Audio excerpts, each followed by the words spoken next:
Good evening. It's BRAP. It's Wednesday night. It's 9 p.m. Eastern Time. Actually, it's a little past 9 p.m. Eastern Time. We got OBM in the house. Kick off the show right now.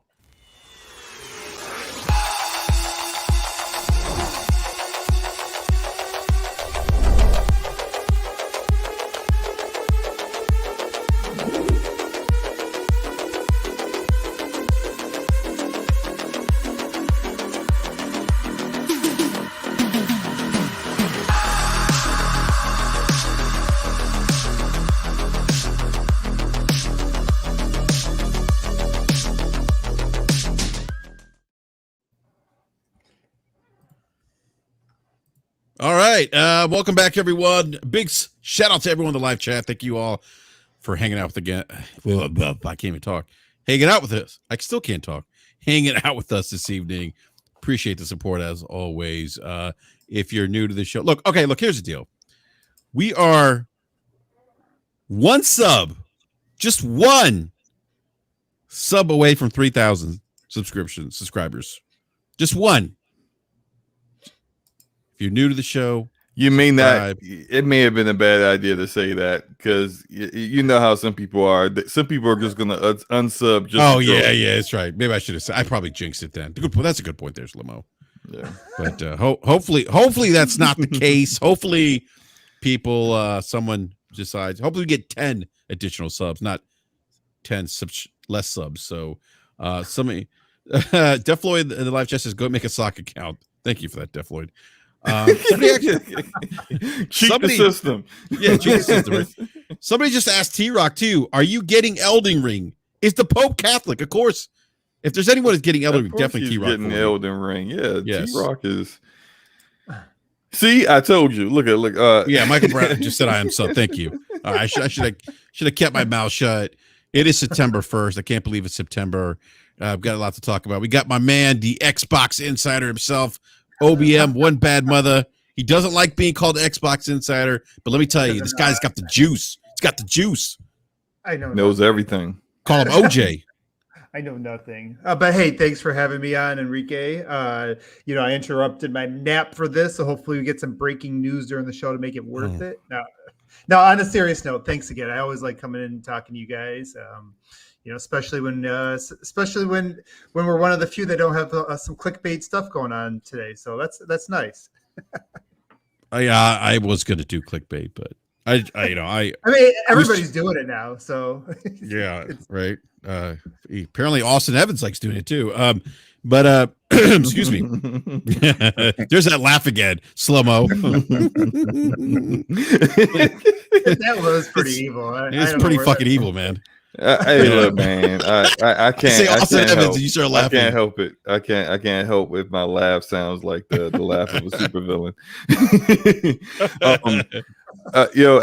What I was going, mention, just throw it out there about how One Bad was telling us about all the acquisitions that we heard Xbox is doing and the next exclusives they're going to yeah. No, I didn't say it. But he told us, he swore us to secrecy, so we can't tell everybody. Yeah. Sorry, guys. Sorry. We can't. Everything is behind the scenes. We're sorry. Expect big news this fall, though. That's all I got to say. None of this is true, people. This is ridiculous. I'm just saying. I didn't say you said it. I'm just saying expect big news in the fall. You know how it is. You know how it is in these streets. Everybody takes everything out of account. You cannot be sarcastic like that with stuff. I wasn't being sarcastic. Who was being sarcastic? I wasn't being sarcastic. I mean, look, you came in and immediately you was like, Enrique, slow-mo, let me tell you what I know, not what I heard, what I know. I've seen everything. I was just like, wow, let me just sit here and just soak it all in. I hope this gets you. I hope this gets you your sub. Oh Lord! I'm kidding. He didn't tell us anything yet. Not yet. He said after the show. After the show, he'll tell us. Again, expect some more. I could never give any information to you guys. Obviously, giving it to Enrique is giving it to the enemy camp. You know how it is. Enemy camp. What's that supposed to mean? He works for the other team. He's on, the team opponent. I'm just kidding. I'm kidding. I'm just playing. I'm a pony now. I'm joking, Enrique. I'm not part of Pegasus He's Nation. saying you like a nice bale of hay after work every now and then.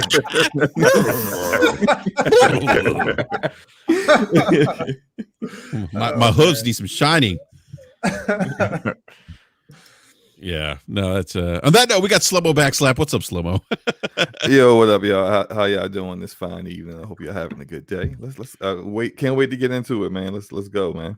Absolutely. We got B Money. B, we missed you last week, man. Great to have you back on.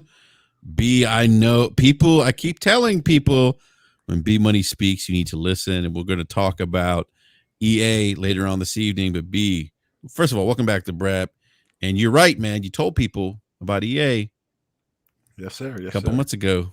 Yeah. Now we see. I'm feeling pretty good, man. I'm feeling pretty good. I just got back from vacation. Partied it pretty hard in Vegas with my wife. No kids, so we had a real good time. But I'm glad to be back. It's another great Wednesday, so let's get to it.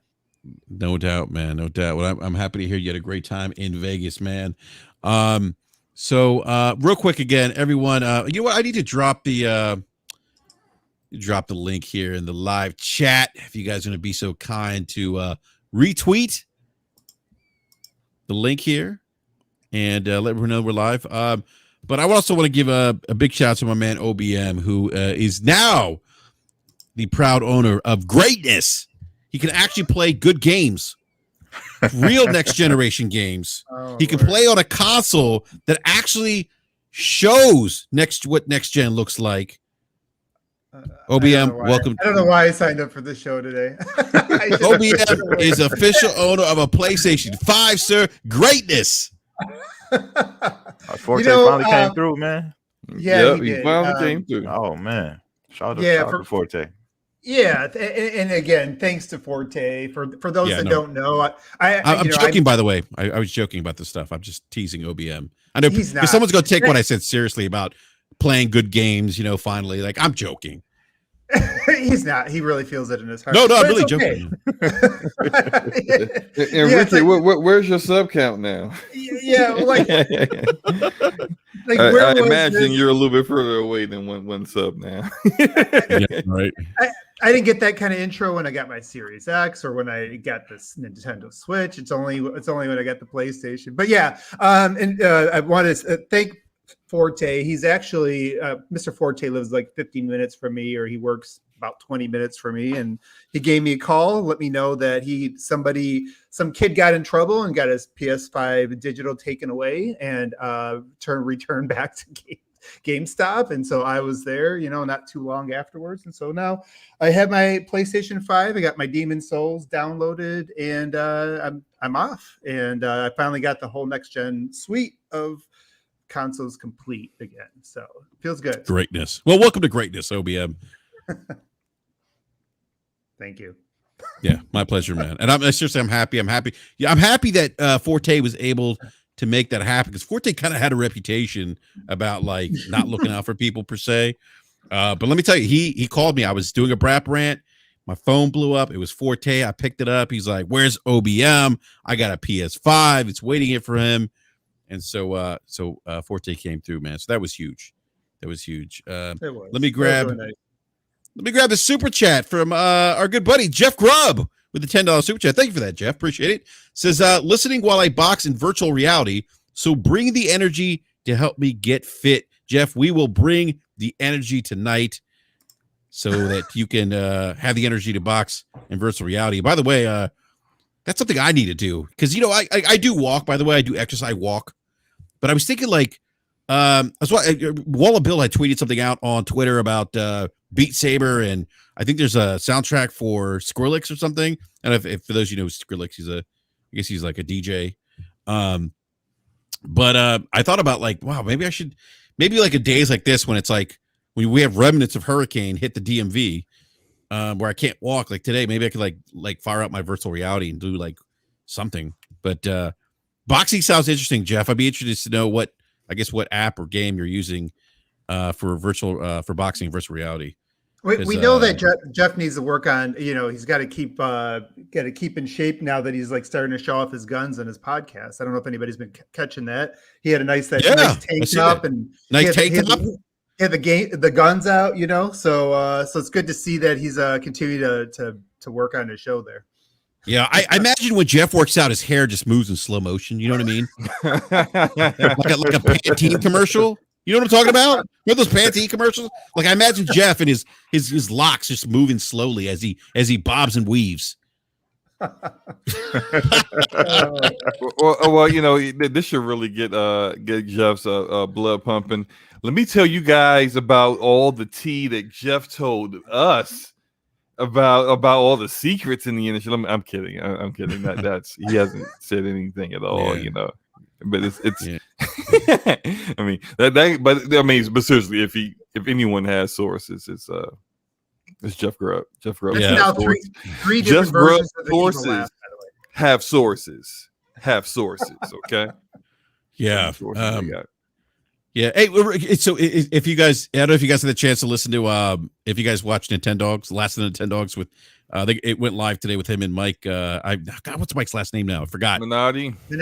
Thank you, Minotti. There's a poll of I can't even talk. Is the Game Boy, and Game Boy Color, the Game Boy. That's not what you said, but no, that is what I said. No, I said the Game Boy. I didn't say what you thought I said. Just said it again. I mean, the Game Boy. There we go. Finally, I speak two different languages, man. Sometimes hey, I'm just trying to help you out because somebody going to hear that and be like, "Excuse me, sir." Oh my! This is 2021. Right. You cannot call me for that.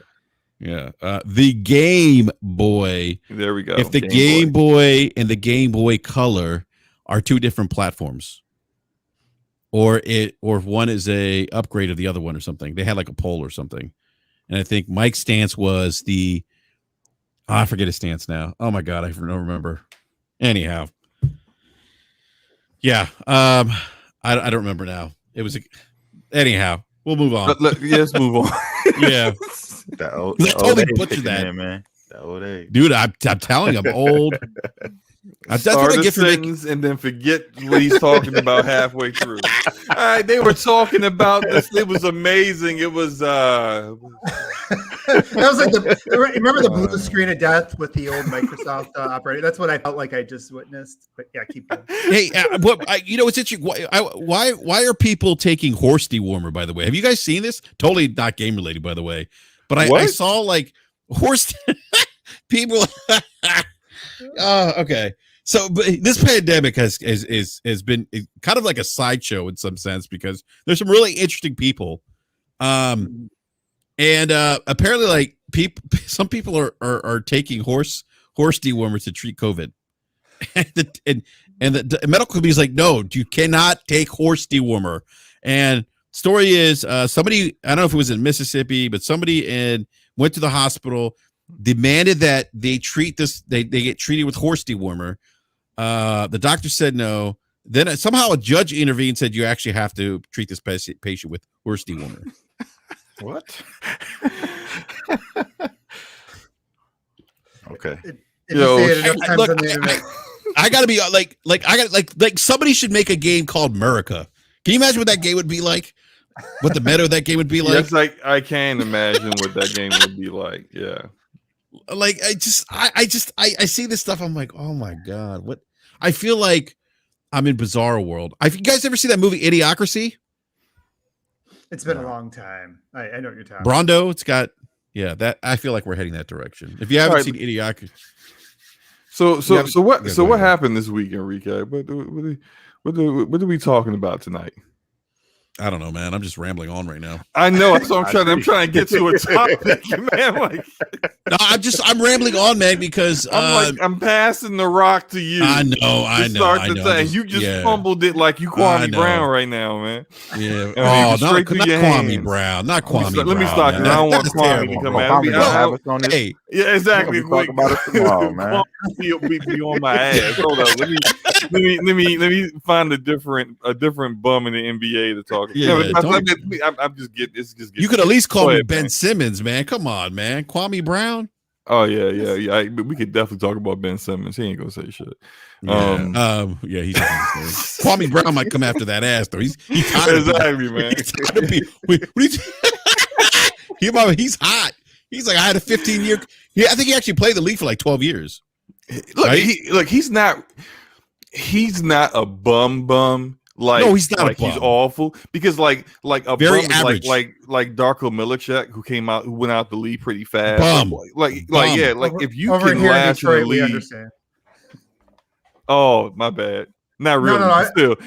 Yeah, it's like over here, in wait, Detroit, wait. man. That's still right. a sore Okay. spot. That's where you guys could have drafted Carmelo Anthony. Yeah, and probably would have won Yeah. a couple more Good championships. grief, right? Dude, you know guys what are the makes dynasty. Yeah, you know what makes it worse is I was reading all the Chad Ford hype articles leading up to that, and I was all on board. I was telling everybody, no, you guys don't understand. You should have, like, Chad Ford was writing about how he's like dunking on like grown men and stuff like that. I think he forgot to emphasize that they were like old men or something. I don't know. Oh my God. At a YMCA. Yeah, the YMCA.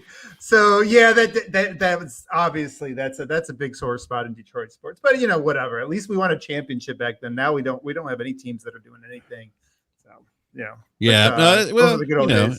it's a good old days. But where was I gonna go? Oh, now I forgot. I was gonna transition to a topic, Slow-Mo, and I just completely forgot because we're talking about Eventually, Kwame Brown. really? Oh, Oh, all right. So here's one. Apparently, where's Forte's my balance? Forte brings balance to the force. Oh man. Forte does not bring balance to the force. That's an overstatement. all right. Look, so this is the first topic, right? I got the first topic. I got it. You were I got not. You were No, not wait. getting there. I We'll be got it. another I got it. 5 minutes So before we get. okay. So you guys saw the Austin Evans video of the PlayStation, the new PS5's worse than the old PlayStation. Yeah. You guys see this? Yes. You guys see? I saw portions of it. I kind of wasn't fully paying attention, but yeah, I saw it. Yeah, so he basically got the new revised PlayStation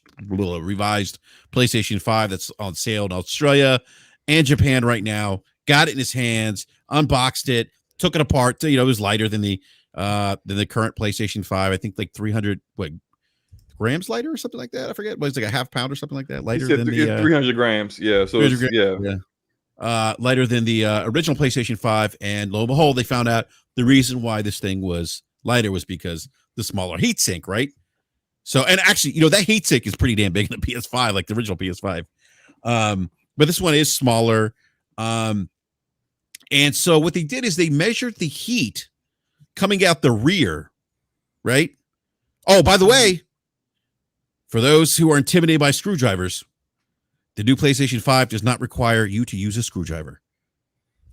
Problem solved. Thank you, Sony. Woo!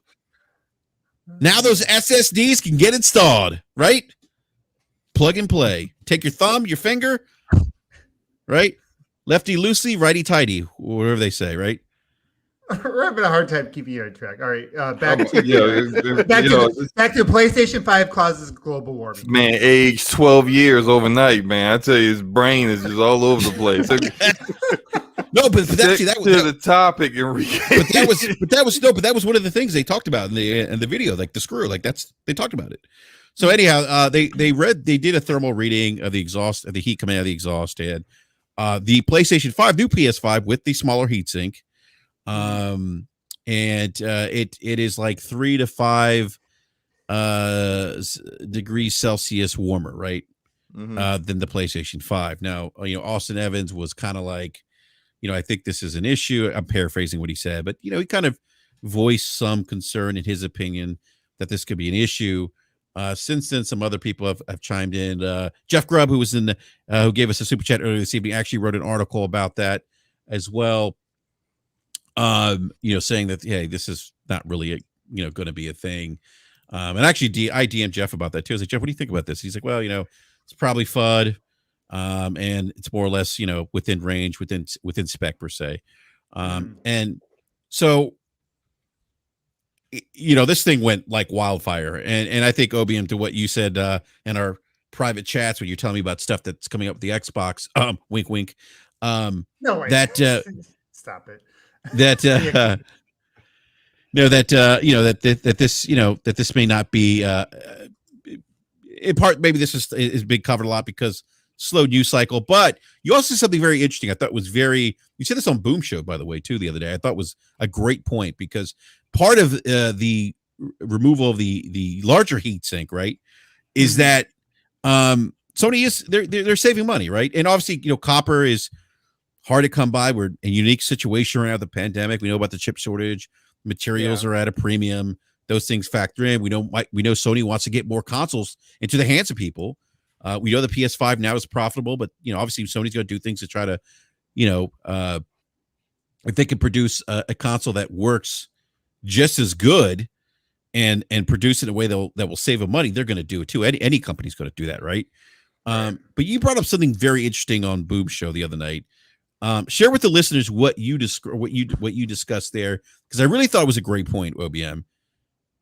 I mean, I don't think it was. I mean, that big of a thought. But I mean, obviously, if you're going to need less material, it's just going to allow you to build more consoles. And in my opinion, that's really the most important thing to Sony right now, is they want to get as many working consoles in people's homes as possible. And they've already been on record to say it's really all about getting people to transition. They aren't interested as like Microsoft in just kind of serving you wherever you're at. They really do need to make these consoles available as soon as possible. And I guess the thing that I go with is like, you can have more heat pushed out the back. That doesn't really tell you the whole story. Number one, it obviously doesn't tell you how much overage you had to begin with.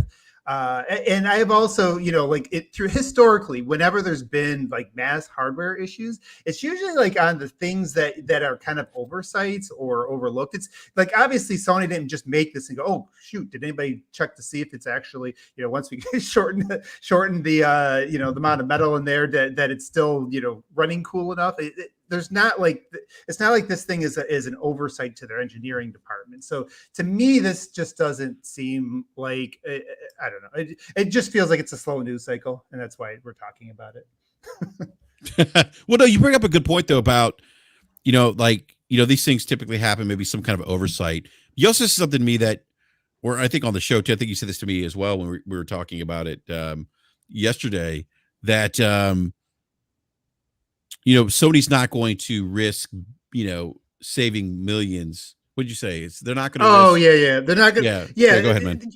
Yeah. Like this idea that somebody's going to intentionally run the risk of like mass failures or do something that's going to, result in something similar to Red Ring or even a percentage of that is.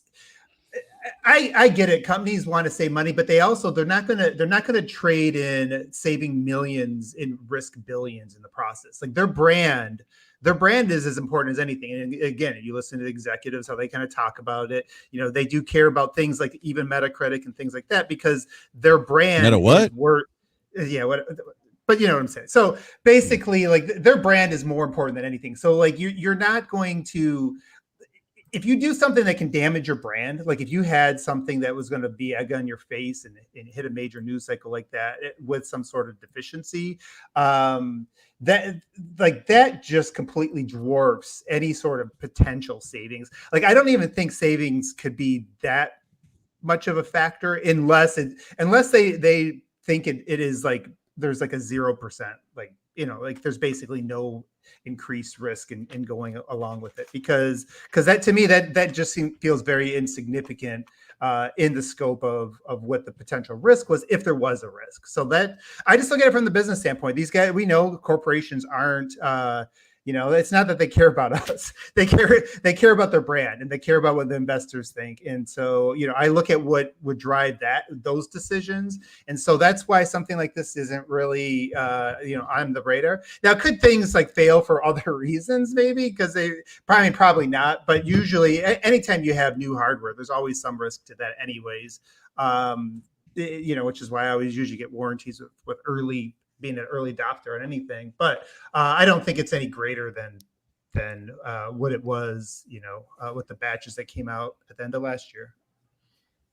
Yeah, no, and that's why I thought those are some really great points, because I think, it's easy, I think, for everyone to kind of jump to the conclusion. I think if you just take like a blanket statement per se and just say, look, obviously, like, like Slomo, I've talked about PC and PC gaming, obviously in the PC space, like more heat. Yeah. Like if you're just speaking in generalities, I guess, yeah, more heat's never good.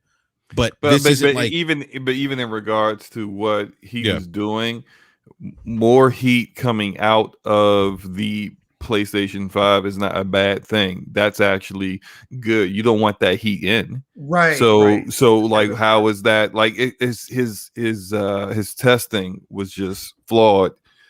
And because his testing was flawed, he came to a conclusion that just wasn't really good. Like, if like say Gamer Nexus did a tear down and came to the same conclusion, Austin would still be wrong because his testing and his method of getting to his conclusion was not correct. Yeah, his way of getting to it was not correct. So it's I look at his videos every now and then, but he's not the kind of guy that I go to for this kind of stuff. Like I would trust a Gamer Nexus what he has to say over Austin.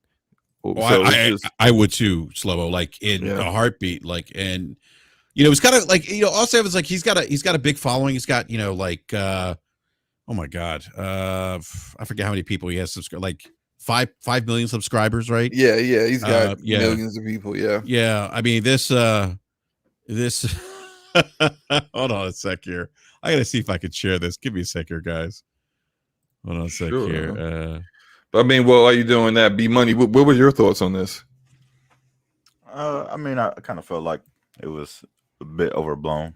You know what I mean? And of course, once it hits social media, and everybody can kind of run with it. You guys see Austin Evans here, by the way. See if you guys can see that. Yeah, we see Austin. But anytime you can try to throw some negative ammo. That's that laugh. Sorry, B Buddy. Go ahead, man. No, you're good. Anytime you can throw some negative ammo at the competition, that's going to happen. So a lot of people just use it as rapid fire against the other fanboys. But as far as the conclusion, like, them kind of scaling down, I knew that was going to happen. It happens with every revision. I didn't think it would happen this soon, though. Yeah, it was interesting. They made a revision this fast. Yeah. But like when you actually see what the parts that they swapped out, you could definitely understand why they want to make those cuts if they could, as long as everything worked out well. You kind of understand why they went that direction. So as long as it performs well, and there's no massive red ring or blue or yellow light of death coming in the next few months, then everything should be fine. Yeah. And I said on Twitter about this whole thing that, like, I mean, what's really more important here, the exhaust, the fans going out of the PlayStation 5 showing a difference of 3 to 5 degrees Celsius, or if the actual components inside of the PlayStation 5 are reaching or exceeding the maximum temp threshold, because that's what's really important. Like, is the APU okay? Are the other components in the PlayStation overheating? Like, these are questions that if you watch that video, you don't get the answers to. And so it's kind of like B Money said, it's kind of a nothing burger, man. It's like, this is it's a lot of people getting really like agitated and excited and dramatic over really nothing so far. And even if it was an issue, these are things that, like, it wouldn't crop up until years down the road. Like when it comes to PC, and if you are, let's say you overclocked your CPU to 5 gigahertz, and you started doing a whole bunch of other stuff, and you did not have sufficient or adequate cooling inside of your case, and your temps, you don't watch your temps are off the roof.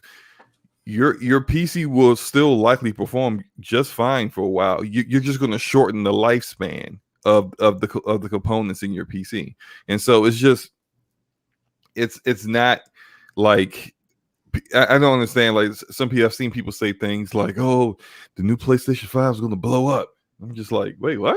Like, where are you guys getting this stuff from? Like, that's not even remotely close to anything, that is that would resemble reality in this. So it's just weird, man, that people seem to make a big deal about like such minor stuff. That's a week of clickbait. So let's move on to the next clickbait topic. Let's go to Kotaku. right. It's like one after the other. We'll do Kotaku, then we'll do Xbox bosses, and we'll just keep going down. That's everything is a clickbait this week. But sorry, I didn't mean to steal the theme of your show. Enrique, are you there? I think I'm here. I'm sorry. I have my mic muted. I'm sorry. I'm sitting there like talking. Like, yeah, he nodded off, man. It's a great point. No, I'm here. I didn't nod off that. I'm not Optimus Code. I don't nod off on podcasts. Struggling. No, but no, those are great. Those are great points. though. Like there's definitely a lot of people concerned about how small the heat sink is and that it's going to melt. And I thought Grubb's article was great. By the way, we talked about concerned trolls is just worried that the PS5 will melt. And he tried quelling concerns of the PlayStation 5 revision. And people are just worried that Sony's selling a defective PlayStation 5 to make a quick buck is what he said. And I did see some of that, but I think you're right, Slim. I think if anything, if there's any issue, right, and we're not saying there's going to be an issue, it's going to be well down the road, like you said, where that lifespan of that device is shortened because of the heat. But that may not even be the case with this new revision, if you say. But also like when it comes to like max temperature threshold stuff like that, like usually it's not in the 50 degrees Celsius range. Like when I play a game on PC, my GPU and my CPU are regularly like in the 60, like anywhere between 60 and 70 degrees Celsius, and that's fine. For my CPU, is that why you're gaming? What? What'd you say? Is that while you're gaming, or is that? Oh yeah. I'm sorry. Yeah, that's full. That's under full load when playing a game. That's what I'm around, like 72. Yeah. When it's idle, like right now, if I checked it right now, it would be in the 30s. Yeah, you're right, man. You're right. Yeah. So like when I'm playing a game, that's what it goes up to. And when they put on Astro's Playroom, it went up to 55. Like, and before it was 53 or 52 or something like that. Like that's nothing. That's not and first of all, it's not even accurate because as we said before, you're getting the exhaust. You're that's not the actual temperature of the components inside. You need to test the internal heat. Yeah, but even if it was 55, like that's nothing. Like what was concerning, the reason why I say like when Gamer Nexus did the tear down and then the temp test for the launch PS5, and one of the memory modules is like at 90 or something like that. Like that's what he was concerned with, because like 90 is typically where a threshold would be. Like a CPU would be like around 90. Like I think mine is like 93, and I think my GPU is somewhere in that range. Yeah, you can cook some bacon on that thing. Right. So like that thermal was based. Yeah, that's actually something that would be concerning. What his test didn't prove anything, and so yeah. Well, that's go ahead, man. What do you guys think the PS4 and the PS4 Pro ran at? Like, how hot do you think it got? Oh, I don't know, man. That PS4 Pro was running hot because that jet engine kicked in. It was like, whoa! I mean, like that thing had to be running hot, especially like when you cranked up. When you loaded up God of War, I remember that. Yeah, like towards the end of the generation, like some of those bigger games, my PS4 Pro literally sound like it could get to outer space. And we have lift off. No, you're right, B. Like I thought Houston. A plane was landing. We have a problem, Houston. Yeah, Houston. We have a problem. Oh man. Cortana. Yeah, it's Yeah, I think I don't know if Grub is still listening. By the way, Grub, somebody is Elicus returns. Says Grubb didn't report any contrary evidence. He just stated his hopes and dreams, not a single fact on his article. Grubb, if you're listening, that can get you hyped for your while you're doing your boxing workout right now. I don't know if Jeff is still there. So, but I obviously Jeff wasn't like, oh, well, I tested it. Here's my results. So I think Jeff was also stating the obvious that you like what Austin was drawing to. The conclusion of the PS5 is worse. I don't think you can necessarily draw to that conclusion based on his methodology per se of measuring heat, right? For the reasons you just mentioned, Slow-Mo, and Big Money and OBM, So and some other folks like, Jeff's in the house. He says, laughing out, I just finished punching. So Grub, I don't know if you want to respond to that. The gentleman, Elencus returns, who said Grubb didn't report any contrary evidence. He just stated his hopes and dreams, not a single fact on his article. All right. All right. So I'm just going to, okay. So here's what Jeff said. Oh, no, wrong one. Jeff says, I'm stating that the test that Austin showed himself didn't prove any problems and back up the claim that the new PS5 isn't worse. Yep. And that's true. That's true. Jeff is spot on with that. And I think that's kind of what we are getting at here too. So, but anyhow, that thing was running like wildfire. It was trending a lot. But I even told people like on the BRAP rant, because this happened on Sunday. Oh my God. You see what's happening in the chat. This is going to be very entertaining. But no, this was kind of, and I said to people on the BRAP rant on Sunday, I said, look, if you're concerned, you always get the extended warranty. I'm just saying, This chat's hilarious. What happened? Oh my God. Jesus Christ. Yeah, we're not going to repeat that, but I think the highlight of the article for me, Jeff Grubb's article was the reference. Oh my God, I can't find it now. Where is it? Something about the shiny. Hold on. Wait, what? Oh my God. There was a part there about shiny toys or something. I don't know in the article. And now I can't find it. But anyhow, I digress. Anyhow. So, okay. So you. I have no idea what's happening with you tonight, man. I'm all over the place, man. You are all over the place. And this is like the third time that you couldn't remember something that when you started a thought and then you couldn't remember what you were talking about by the time you got to the point. Oh, pretty hilarious. Because I lost the quote, but I found it. So Jeff says, I suppose you can claim that the latest PlayStation 5 model is worse if you're purchasing it as some sort of weird silicone cooling toy. I thought that was a great line of the article. So that's what I was referring to. OBM, you said something about Kotaku. What happened with Kotaku now? Oh, I mean, I think this is more I'm not deep enough into it. Because I saw Dreamcast guy says Kotaku is maybe cringe again or something. I'm like, oh shit. Yeah, that's just. I mean, the bottom line is just clickbait. That's all that is. It doesn't. What is the clickbait? Was the clickbait? Here, I'll just send you guys the article and you can come back to it here in a little bit. But anyways, just going at other media members with the really bad article. I don't really know how to summarize it. It's not something that I'm going to spend too much time on with this. I was kind of joking because if you're going to preview Far Cry 6, at least do it right. Yeah, so they're going after other media sources? Yeah, they're going after other media. Wow. But I mean, they've been on this. They've been on this track for a little bit, and it's just kind of the only reason I brought it up wasn't really to talk about it. I don't think there's any like real substance. Oh, hold on.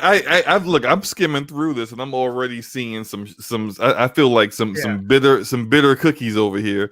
They are bitter cookies. I'm a quote a part of this. What I've learned from previews like these and others. Quote: Kotaku was not invited to these demos. Oh, okay, so is that the problem? Because you didn't get an invite? They're a little salty. A little salty. I mean, like they sent an invite to the homie BG, Broken Games HDR got an invite. You know, they YouTubers are getting invites, but not good old Kotaku. It seems like they're just a little salty. That's all. But yeah, I'm sorry. Go ahead, man. Yeah, that sounds extra salty for sure. I'm reading this and I'm like, oh my god. And maybe this is why they didn't get a invite, because of stuff like this. Like this is wow. Far okay. Jeez. Well, you know, look, I've seen a lot of feedback, and kind of confirming about Far Cry 6 what I thought of it based off of Ubisoft's track record. One, the fact that even though they said they're trying to be different and trying to not have all their games be so samey, we have yet to see any proof of that out of the games that they're coming out with, really. I expected Far Cry 6 to be very much in the same game design and format that Far Cry 5 was, which is essentially, you know, really bombastic, charismatic villain. Yeah. Your protagonist is a nothing, nobody. You're any man, essentially, every man, where no one can feel like, oh, I don't like this protagonist because he doesn't have a personality. So of course, you know, what is there not to like? Just imagine they're you, essentially. And then your typical Ubisoft approach to open world, where there are areas, you go to a tower, you reveal all the icon spam on the map, and then you just systematically take out a bunch of boring stuff. Like that seems to be the same exact format with Far Cry 6, just set in a different place with a different villain, and still, you know, crazy hijinks. Now you got a chicken with like grenade launchers on its back instead of a bear. It's rinse and repeat, man. Rinse and repeat. Yeah, Like rinse and repeat, I didn't. I'm a pass on this one. I played Far Cry 5.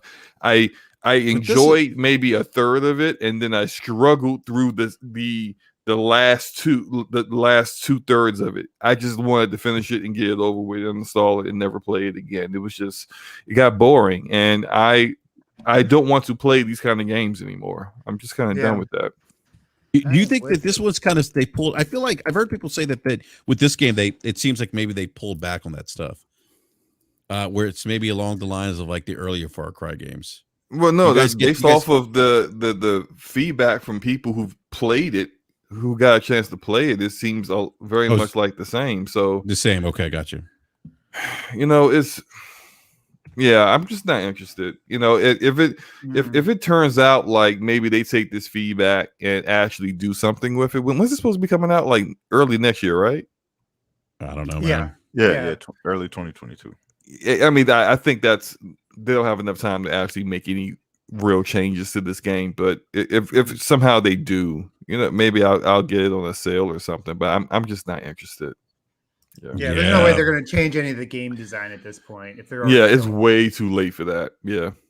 I mean, unless they delay it a year or something like that, they need a lot more time than a few months.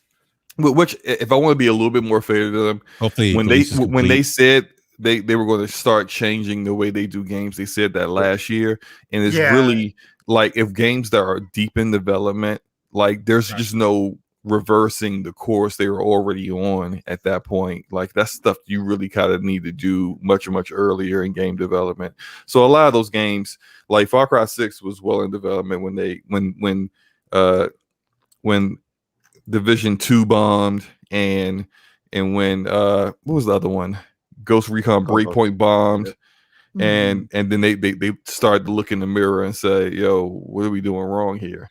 And then all the allegations came out, which, you know, really exposed a lot of other issues going on there. But by the way, Far Cry comes out October, by the way, gentlemen. Oh, that's definitely gonna change. I was just about to look it up, and it's October. Yeah, you can it's listed for $60, the PlayStation 5 version on GameStop, but buy it from Mr. Gaming Forte if you can. But the thing about Ubisoft is that even though they made those statements, it's kind of going to be hard to believe what they say, because their next alignment of games are all going to kind of feel and play the same way.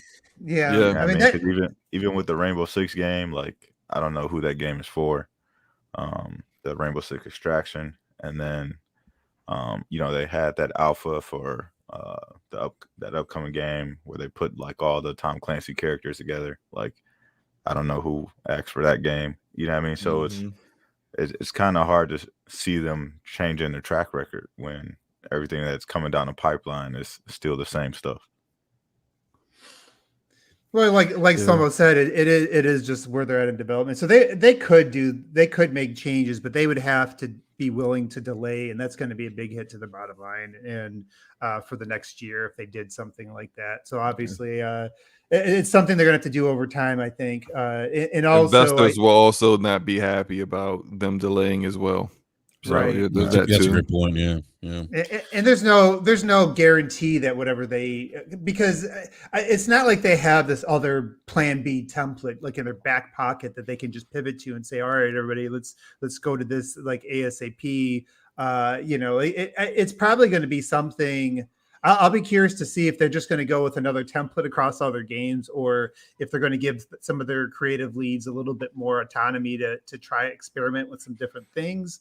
But that stuff takes time. Like, if you kind of listen to like a lot of some documentaries or anything like on game development, sometimes that creative part of the process, just deciding what you want your game to be, that can be a big part of the whole development process. It's not all just sitting there getting it. We ship a game, we're right back to coding the next thing, unless you're making the next thing a lot like the first thing. So that takes a long time to do.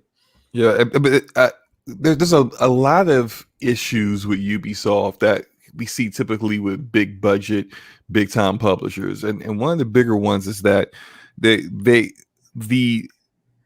lack of any kind of boldness, the lack of them trying to do something different and innovative, the relying on the tried and true or what you quote unquote know works. That we if you listen to anyone, any of the Ubisoft devs or ex-devs that have worked there, and the things that they've said, in private to people like Jason Schreier, some of the things that I've heard from developers that work at Ubisoft personally, one-on-one, there is an issue where they have talented developers, but the ideas that they have for games are routinely shot down because there are things that aren't proven to work. Even now, when they said they were going to pivot from the usual formula they were doing, where did they pivot to? They pivoted to free to play. They pivoted to battle royale games. They pivoted to stuff that was already working. All they're doing is chasing trends. Yeah, I mean that's AAA though.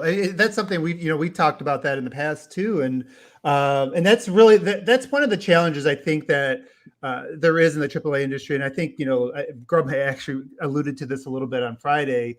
But it is driven by data. They are very expensive. And because they are so expensive, and based on the model they sit in, it's very difficult to take risks and sell that to the investors. I have a buddy who's like done contract work for different developers for like 20 years, and like he even said, like when we came into this generation, everybody's fighting over teraflops and SSDs. He's like, that's not the thing that really holds back game design. It's the boardroom, because it's what's going to make business sense.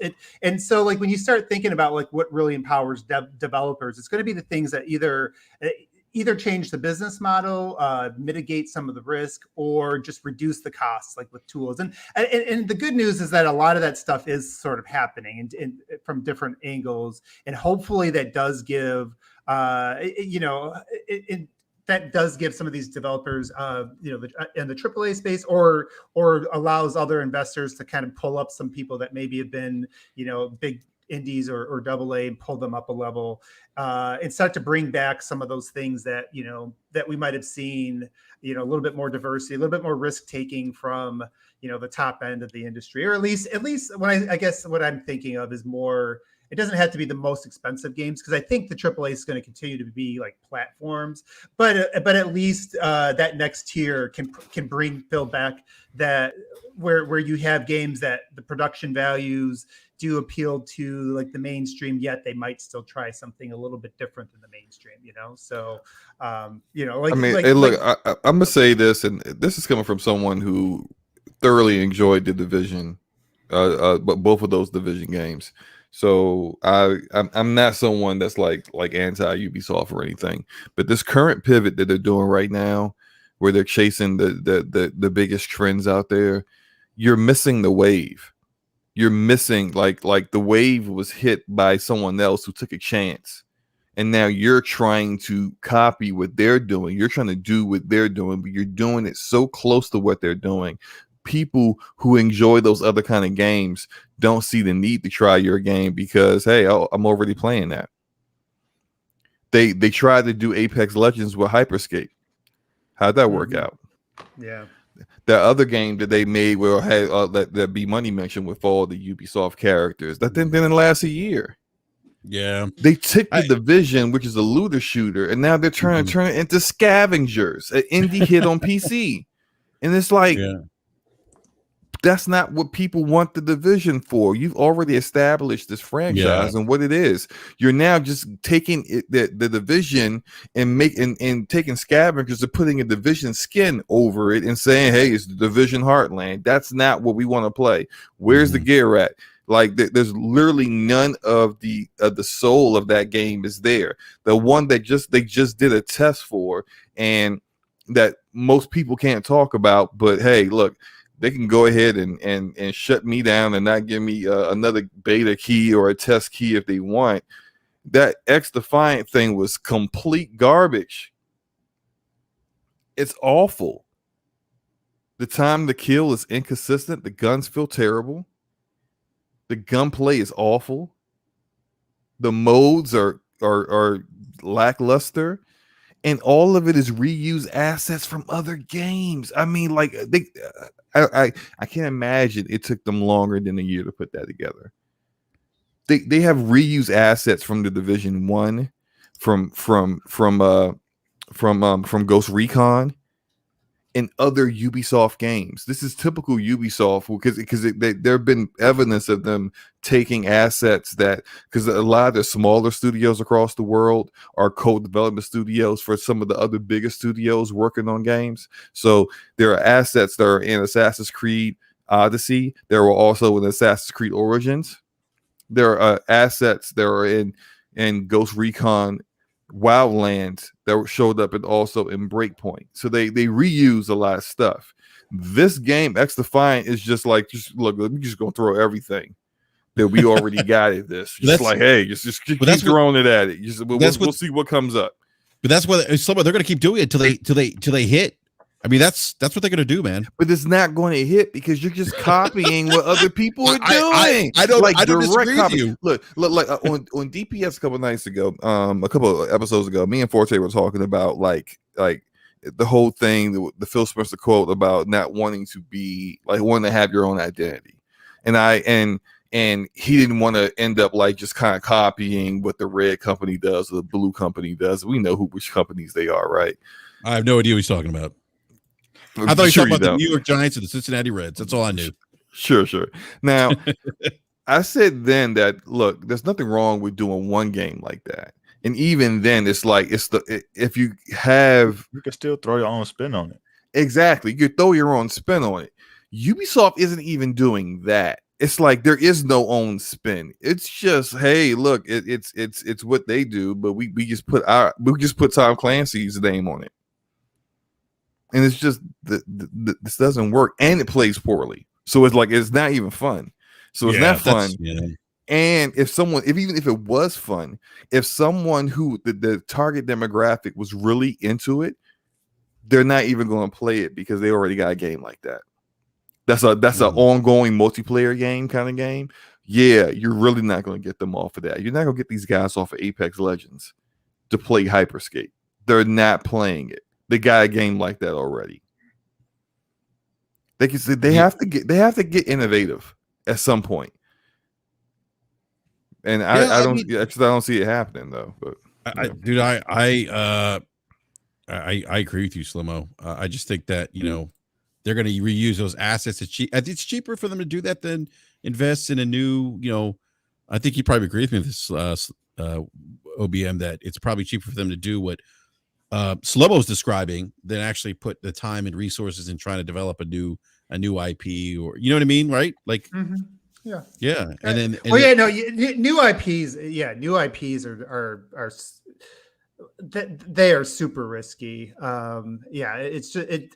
So yeah, everything someone said was correct. So I'm not going to repeat it all, but you're right. yeah, it's unfortunate because I think many of us have been clamoring for another Splinter Cell game, and that's probably not going to happen. Well, who knows? I think. The insider speaks. Oh, what? No. I don't know. I don't know anything about that. Do you guys get that vibe? He's like, No, I have no clue. Okay. I have no insider on that. Yeah, sorry about that. It's funny. I actually did recently got this bug to play Splinter Cell again, and I started the whole series back from the beginning. It's all in 4K now. So, but yeah, I'm hoping, and maybe this will help us transition to the next thing. But I see what EA is doing with they did the remaster of Mass Effect, and I think they said that was successful for them, and now they're moving on to Dead Space, and I'm hoping maybe because a lot of these companies, it really is about following the data and the trends. You're right, that's what it is. When you're at a high level and you got a bunch of investors sitting in a boardroom, you have to make the business case for these things. They don't really care what we on this podcast think. They care about what's going to drive up their stock prices. So but I do hope that when if we continue to see some of this success of bringing back some of these beloved franchises, we saw RE2 come back, in 2019, and now we kind of saw Mass Effect, and now they're working on Dead Space. Maybe there is something to that. I don't know how much that could rub off, but that's some hope, right? That there's something else out there, and at some point, who knows? I mean, I don't count it out completely, just because I do feel that one of the reasons EA did some of this was to bring back some goodwill. They know that they kind of got in a bad situation, and so they were trying to do, it seemed like they were trying to deliver some fan service. So I look at that, and I look at something like a Splinter Cell, and it's like, from a business standpoint, I can actually see where that could make sense, especially if Far Cry doesn't do good, or I mean, who knows? It seems like that always sells no matter what they do. But if they start to feel the pinch a little bit, if they start to feel the old things really not working, or if they start to feel that their brand is suffering with their fans, that there's different types of investments these companies make, or decisions. It's not always like how much is it, which thing is going to actually make us the most money this time, because like I said before, brand is also important. So sometimes you do things that are strategic just to improve your brand. So maybe we keep the pressure on them a little bit from a brand standpoint. Not that anything I'm going to say is going to make that big a difference, but if that continues to go that direction, maybe you might see them pivot there at some point. So I wouldn't say it's hopeless, is what I'm saying from a business standpoint. Well, I mean, even with EA made the decision to make in the direction they're currently going based off of it being kind of forced. Respawn was at the time the only developer that was able to make games that weren't on Frostbite engine, make a single player game that didn't have a ton of microtransactions in it, and didn't have open world or whatever, or forced multiplayer on them, like BioWare was forced to do multiplayer. And Jedi Fallen Order was a major success. They were able to do Apex Legends, keep it secret for years, stealth launch it, major success. And so I think that kind of proved to EA, all this time we've been kind of forcing our other developers to do things the way we want them to do them, and maybe we should have been just shutting up and letting them do them. And now we're seeing where they're saying that with BioWare, you don't have to do force like a trash multiplayer in your games now. If you want to be single player, and the vast majority of your communities for Mass Effect and mostly Dragon Age, there's some people who like the multiplayer for Mass Effect 3, and it's good multiplayer, so I get it, but the vast majority of them don't care about that and don't play those games for that. So allowing the developers to choose to not have that is taking steps forward. I wish they would have allowed the BioWare developers to do an actual full remake of Mass Effect 1, 2, and 3 instead of just a remaster, or at least port it to a engine that's more current, because that Legendary Edition is just on a modified Unreal Engine 3. Right. So that, I mean, there was only so much they could do with it. And it will be, I think now that they saw the success of that, they saw the sales of that might give BioWare a little bit more leash and a little bit more freedom to make the games they want to make. Hopefully they actually take all of that additional freedom and don't screw it up like they did with Anthem.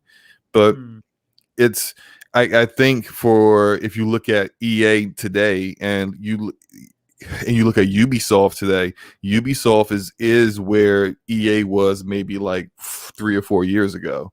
Yeah, they're heading there. Yeah. And that's what it took, right? It was EA hitting kind of a bottom, and it was a financial hit when they released, I think, Battlefront, and they got that backlash. So I think that that forced them to kind of rethink everything they were doing and try to repair and start to give fans a little bit of fan service. It'd be nice if they actually made good sports games again. But yeah, I mean, they definitely they've definitely pivoted from that time. And that's like the thing with any of these corporations too. It's like, people treat them like there's some, like, it's like a person, like they did this for me or against me like 10 years ago, 5 years. Like that stuff changes. It depends on who's leading the charge and what's happened lately, kind of thing. So, I never really get too caught up in in the company itself, because that stuff can just kind of change on the fly. So, hopefully Ubisoft has felt some of that and we start to see that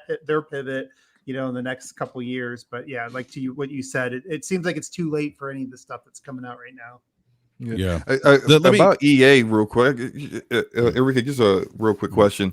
Do you guys think that so we saw how like the success of Jedi Fallen Order, they admitted the success of Jedi Fallen Order kind of influenced some of the decision making that they're doing now. Do you also think that potentially losing the exclusive rights to Star Wars may have also did some of that as well, because they had a contract that Disney wasn't all too enthused to renew once it was up, and then they kind of weren't all that enthused with it either, based off of some comments that their CEO said. But with, like, I feel like half the games that roughly half the games they started working on with the Star Wars license, they ended up canceling. So, like, a lot of those games were very much in the vein of like Jedi Fallen Order, where they were single player games, and they canceled them. And then you got the whole, like, OBM, you mentioned the whole Battlefront 2 fiasco. That was, a huge PR public hit for their image. I just kind of wonder if all of these things are lessons learned, and hopefully it means for a better EA in the future. I know B, you said that they're talking about making some changes to Madden. I still don't think, I think if there's any changes to the way they do Madden and FIFA, it's going to be based off of the laws that are going in some of these countries that are making the way they do microtransactions and the Ultimate Team cards and those loot boxes illegal. Or at least the method of how they do it without disclosing the percentages of your chances to get particular cards and stuff like that is illegal. And they have to make some changes there, because in order for them to even sell the game in these countries, they have to abide by a certain protocol. But I don't know. We'll see what happens. I'm just glad that finally that some actual quality games are coming out of there. Yeah, I think it was, accumulation of a lot of things. You know what I mean? Respawn definitely, kicked the door in and made their voice heard. And, they kind of had some influence of things happening on that side. But in regards to like the sports games and stuff, you know what I mean? Like people have been crying for a long time for Madden to change. And over the past 2 years, it definitely has improved its gameplay. Even this year's iteration after the whole fiasco of Fix the Franchise hashtag that was started last year, they actually went in and actually did something different with the franchise, actually tried to retool it. It's a lot better than it has been in the past 5 years. They just added the college classics. So they have all the NFL players that are on certain college teams. Those teams are actually now in the game. So they have like a Hall of Fame team for the college teams, which is so they dope. actually have the rights to use like the jerseys and the and all that from the colleges too. Yeah, because they had signed a deal with the NCAA last year.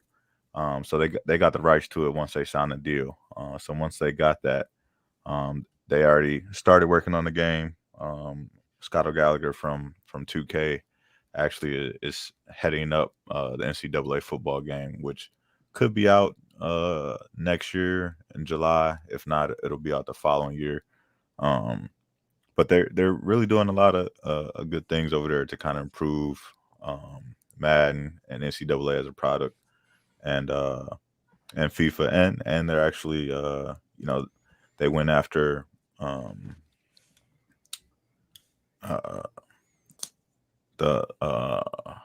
they just re-signed the golf game, which I can't remember if they put it under PGA Tour, I believe. Okay. Yeah, so they're making steps in the right direction to kind of improve what they're doing on the sports platform. And I think that's interesting what you said about, because I when I heard about that deal about with NCAA, I thought they would just bring it back, the old NCAA game, which I used to love. I used to love that back in the day.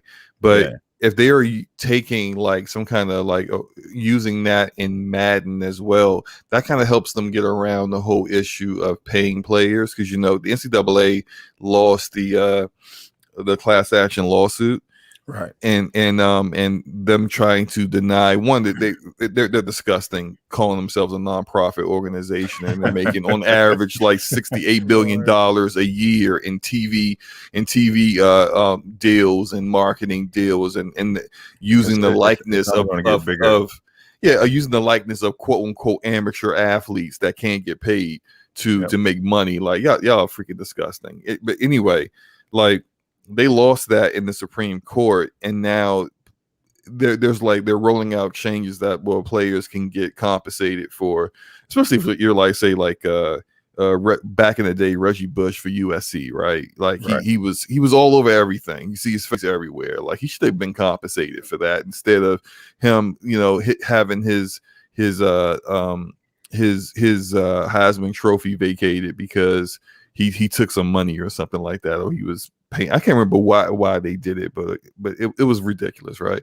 But actually using players that are in the NFL that are already under the Players Association contracts, and they already get compensation for their likeness in games like Madden and stuff like that, kind of alleviates that concern, so they could actually use that player. And because they got the license with NCAA, they could, I use Reggie Bush as an example again, have a mode where you can play with that team or something like that, right? Like it makes sense. It makes sense. I think that's a smart idea for them, but I'm still kind of like, I don't know, man. I haven't played Madden in years. When it got just so samey, and it was like almost no different from year to year outside of just a roster update, I just checked out.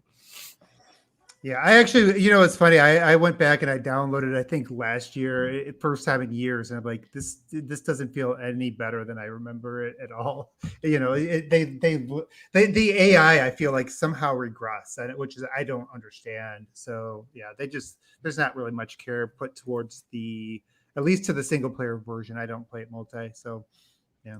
But yeah, hopefully that comes next. Hopefully somewhere. But I do feel like that's one area where people who are fans of the NFL are just going to continue to buy that. There's nothing that's pushing them there, and I don't know what will, unless the NFL makes their license available to multiple companies again, which I always feel it's available. Okay. Yeah, is 2K okay. 2K's game will be out next year. Oh, is it? Nice. Wait. Oh, thank God.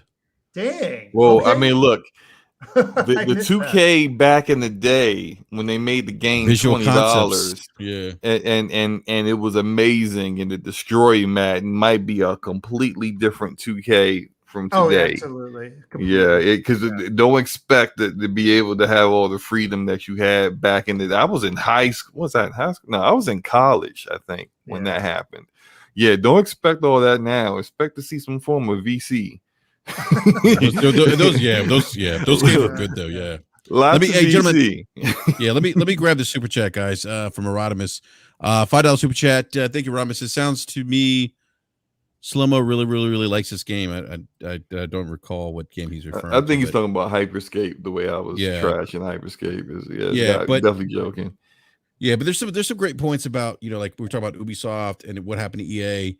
And then we see, like, if you guys saw the Dead Space remake, the developer interview and the tech demo, like they are really, from what I saw, putting a lot of care, a lot of love, if you will, into that game. Like one of the cool things, like with Dead Space, you had that sense of like zero gravity. But they've amped that feeling up like a whole different level. Like they were showing like how now it's like, it's completely like 360 degrees of just kind of floating in space and giving you that sense of being in space, like they had it before, but this is like, I guess, next gen, if you will. Right. But the game looks really good, like really, really good. Like I'm excited that they're bringing this game back, or they're giving it a proper remake from what it looks like. What did you guys think of? I don't know. I'm assuming everyone watched the video, but what did you guys think of the footage that they showed this week of Dead Space? Well, to me, this is like one of the perfect games to be remade, and I think they're doing exactly what you would hope, because what they're doing, because as somebody who's not like I don't rely on graphics as much as I guess maybe like the average gamer when it comes to enjoyment, but there is some exceptions, and I think when you're trying to build a game that's built around atmosphere, that is going to be one of those exceptions where graphics do play a big part. I actually there's a few years I took out from gaming, so like I actually started when the backwards compatibility thing kicked in. I was really using that because I was trying to catch up on a lot of these older games that were big games back at the time. I wasn't, gaming that much, and Dead Space was one of them. And I would say that those in the type of game I was trying to be, those like the muddier graphics and everything really do kind of hinder the experience. When you get used to the cleaner visuals from today. And the other aspect of it is, that the dismemberment, right? They added a whole different layer to the combat. I saw that, yeah. And so it looks like they're taking that to a next gen level. And so it's taking the two things that really made Dead Space, and they're trying to take those up a notch. And that's exactly what I want to see. When somebody does bring back a remake for money, and this is one of those that I'm, it looks like an early buy to me. This is kind of what you hope for when there is a remake. And until Slow-Mo's point, when I was watching it, I was like, man, what if they would have done that with Mass Effect? That would have been pretty cool. But either way, this does look really good. I'm not a big Dead Space fan. I don't understand why you guys like these kind of like horror game. I don't get it. I don't know what kind of thrills y'all get out of being scared half to death and running. I don't get it. Excitement, man. I'm good. I get enough excitement as it is. So I'm fine with all that. Without all that. All that said, what I did like about, because I'm not a Dead Space fan, so I didn't really watch the video, but I did see some screenshots on Twitter that people were showing comparisons and showing also some other stuff. What I really like on the development side of things is that they weren't afraid to show you incomplete things, assets that didn't have textures on them yet, that kind of stuff, because it's like it's still in progress. It's a work in progress. And so people, I think what I really is proud of with the gaming community is that they didn't go, oh, like, oh, look at that. Like that wall it looks terrible. It looks like something from the PS3. And it's just like, that's how games look when they're making the game. Or they don't add all that other crap to, that make it look beautiful into the end. Oh yeah, that's true. It's like they're usually ugly into the last 6 months. Yeah, so it was like I think seeing the kind of reaction that the community had for that would lend more developers to not have to say, oh, well, we can't show you anything yet because we got to make a vertical slice to pretty it all up and make you see what we eventually want it to look like instead of what it currently really looks like, the build right now, and just say, hey, look here, this is the game. Look, look, hey, we haven't finished those assets over there yet, but this is what we're doing. This is what we're changing with. This is, this is our dismemberment system, and now this is how elaborate it's getting. Like, you can just show people that instead of having to go, all right, so out in August we're going to show the game, so let's get working on the vertical slice build in like June so that's ready to go, and you got to take people off of actually making the game to do that. Like, yeah, that's just a waste of resources. Just show the game. It's okay to do that sometimes. I understand for a trailer, when you're marketing it and you really want people to get excited, you're gonna pretty it up, right? But for just little things like that, when let's show you what the game's looking like right now, that's fine. You don't need to go through all the process of adding in all the textures and let's get ray tracing in there. All that. You don't need all that stuff. And those are never real anyways. Like you bring up a really good point, and it's kind of a frustration, once you start to understand kind of how that stuff works in the back end, when you hear like a lot of comments, because, that I feel like the general, even the general gaming enthusiasts, they look at something, they see that, they see what you're showing them, and then they just assume whatever that is kind of indicative of where it is in development, and it's not. Usually when you see stuff at E3, even if it's playable, it's like that's not the game. Like I was just watching the Halo 2 documentary recently. Like everything they played was completely none of that was the game. It wasn't the engine. They had nothing, and it's funny, like that was shown 18 months before the game that launched, and so like I think a lot of people don't understand that. They usually, like when a real, like a pretty vertical slice is built, you have to get a team of developers to really pretty up the environments, like hide stuff that's not in your view, may not be textured or whatever. It's like being held together with duct tape, and like that's usually not like that. And it's something that takes away from the development process. So it's nice that like I like what they did there. They did give us at least a little kind of view. Obviously, what they showed that when he was walking, I guess, was kind of a vertical slice. To give us a little bit of a view. But then they went into and showed us some other things, which was cool. I wish that was something that developers could get more comfortable with, and maybe the audience, us gaming enthusiasts who are like looking for news whenever, could start to like get the process a little bit better, and could be shown that without freaking out on the developers.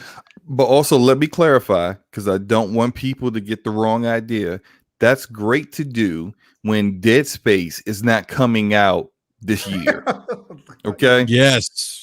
Because I want to, because I can feel some people going, oh, he ain't had that same energy about Halo Infinite with the pop in and the draw distance that was 2 inches away from the Master Chief and Craig face. and that guy from Brute Force who looked like he was from Brute Force at the end of the trailer.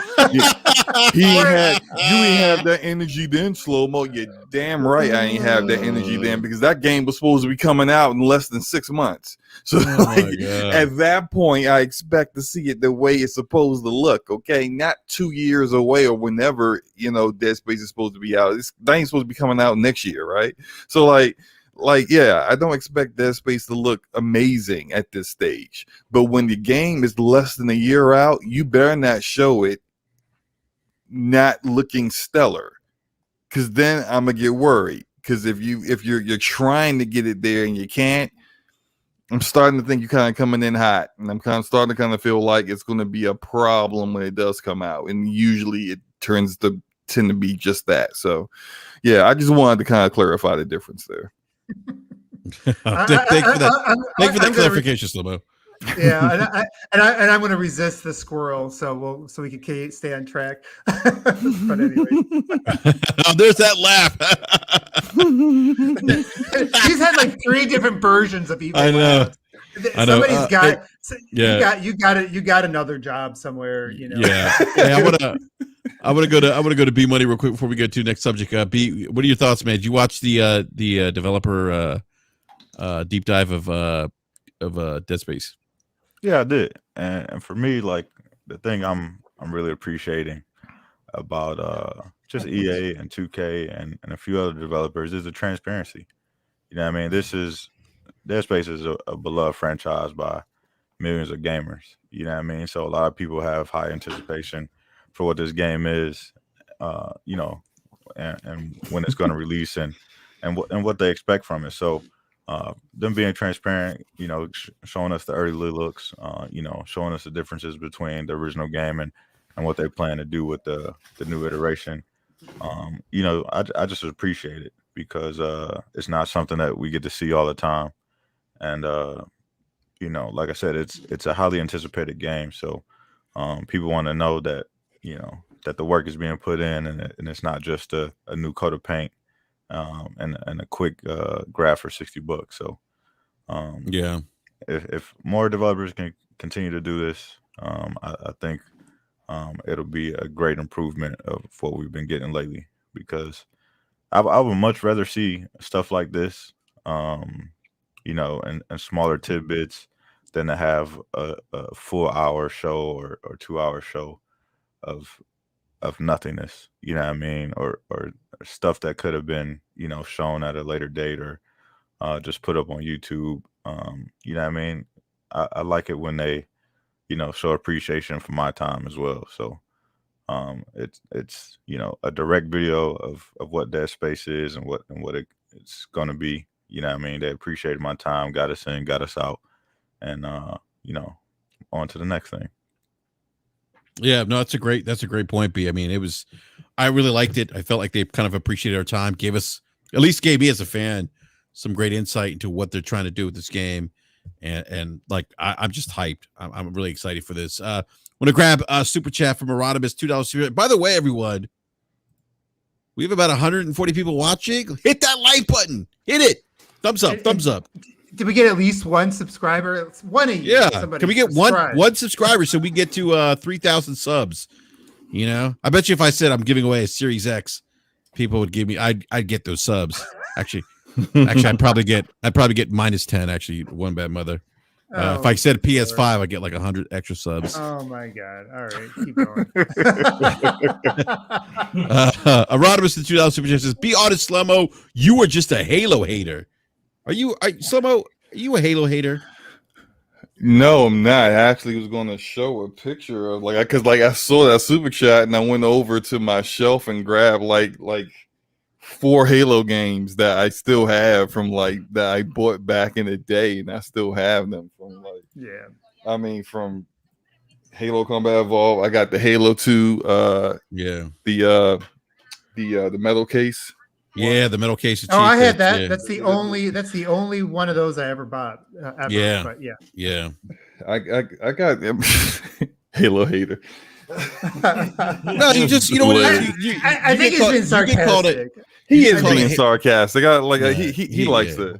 He knows that Slomo's Yeah, no, Slow-Mo Yeah. Slow-Mo's a Halo fan for sure. Slow-Mo, you also get called a Halo hater when you want Halo to be great again, but that's another conversation. Apparently, Yeah. like, hey, delay the game so that it has stuff in it that it always had at launch. Delay the game so that it'd be better. Apparently, it's okay to delay games at any other time except for Halo. Yeah. When it comes to Halo, people don't want to delay the game. Nope, we don't. But anyways, No. I'm going to resist. I'm going to resist because you know Well, what? I mean, according to a conversation I had with OBM last night, this stuff happens in development all the time anyway. No, you're right? going to take everything out of context. No, you can't. This is Don't fall for it. You are such a troll. But anyways, but he almost took the bait. You see, he got like, wait. Go ahead, OBM. Yeah, you don't slander me like that. But you did say, OBM, if I'm not mistaken, that these are normal development issues, more or less. No, I didn't. See, that's what you're doing. Your shit again. You're taking things out of context. You know what you're being right now. You're being like Kotaku. You're being. Wow. Red Dragon. You're being like, who are these guys that like clip everything out of context and then get a bunch of clicks for it? Get a bunch of them. You get people pissed off. You get like they start sounding like me, like screw you, Enrique. That's what. But we won't go into it because this is probably we don't got enough time to get into that whole conversation to get to your topics. But I'd be happy to have a full conversation on the rant sometime. Yeah. All right. But we got Erodimus in the $2 super chat again. He says, thank you for the super chat, Erodimus. He says, Slow-Mo, turn on that camera, shame devil. What? Why? That has nothing to do with anything. I don't know. Yeah. But I appreciate the super chat, Erodimus. Yeah. And my buddy Delirium Blade says, BRAP is Kotaku without the funding. Thank you there, Blades. That's pretty funny. So I speaking of Red Dragon, I do want to mention something real quick. He's a gentleman on Twitter. I don't know if he still has an active YouTube channel, but anyhow, so he tweeted out something that Pete Hines had said recently in an interview. I'm not gonna get the whole interview, and kind of insinuated that Starfield is in fact still coming to maybe Starfield's coming to the PlayStation or something like that, right? And look, Starfield is an Xbox exclusive. How many more times do we need to say it? How many shows can we get out of this? I don't understand, man. It's like when there's nothing else going on, it does make a good topic. Honestly, I feel like that is more of a story of, and I said this to Enrique like off air. I feel like to me that's less a story about whether people are confused on that issue and more about the problems of social media and how we reward people for bad behavior. Because that guy knew exactly what he was doing when he quoted that. I think by now most people understand, even if they don't understand strategic versus financial investments, they finally got the picture that it makes sense for Microsoft with whatever their goals are to build up their platform if Sony allows Game Pass on there, I'm sure we'll see it on there at some point, but that's probably not happening. This really isn't confusion. It's more or less somebody just trying to work the system. Just like I said, it's like a common theme this week. It's a slow week. People are desperate for attention, and this is the kind of stories you're getting this week. So it just follows with the theme of the show, I guess. Yeah, and I mean it's wild, man. Like I just don't know. I mean, like I think people get caught up with the fact there could be some games on PlayStation, whatever. I mean, and presumably those are going to be legacy type things like or games that have like the ones that immediately come to mind, Fallout 76 and then Elder Scrolls Online, right? Like they're not going to take those games off the Sony the PlayStation platform, right? That's just not going to happen. But if you want Starfield, and I think B Money, your tweet probably was one of the better tweets I saw. Like people are all up in arms for just seeing somebody climb up a ladder and jump into a ship. Like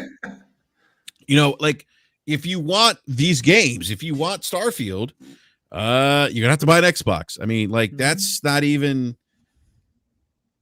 I mean, that I don't know what to say. I just don't understand why this keeps coming up. And I think Aaron Greenberg had to even chime in and basically say like, "Hey, it's not happening." And then I think actually Aaron even went as far as to call, I think, Sony fanboys. I don't remember his exact quote per se.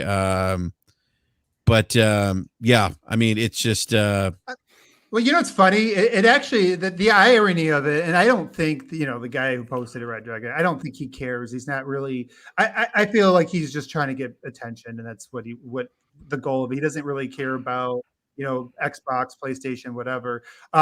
This actually helps Xbox, and that's why the executives did jump in and lean into it, because they know that what you're doing is you're building up mindshare for their game. You're making it seem a lot more, which it is going to be a desirable game. Bethesda games, their single player RPGs are events, whether you are into them or not. So it's going to be an event, but all these types of controversies do is help them, which is exactly why I saw some people were like, well, why would you even respond to somebody like that? They don't.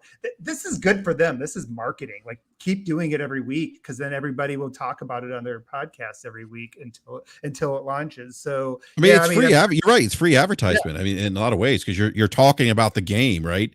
Kind of creates that mind share per se. And I'm sorry, OBM, I just want to quote what Aaron said. Aaron said, before you do that, Enrique, can you share my screen real quick? Yes. There we go. Voila! I just grabbed these. Woo! You can see the podcast in the background. Just grab these off my shelf. I'm not a physical gamer anymore. Like, I don't buy physical games no more. I've been all digital since about 2016. That's what Halo was good. Yeah, I still got these. Like, here's the wild thing is that I used to do the whole thing where you trade in games to GameStop.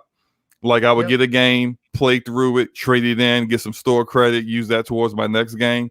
But for like the stuff that I really cared about, I never trade those in. Even when I traded in the system and I didn't really have a method of playing them anymore, but still got these. Still got all my Borderlands games.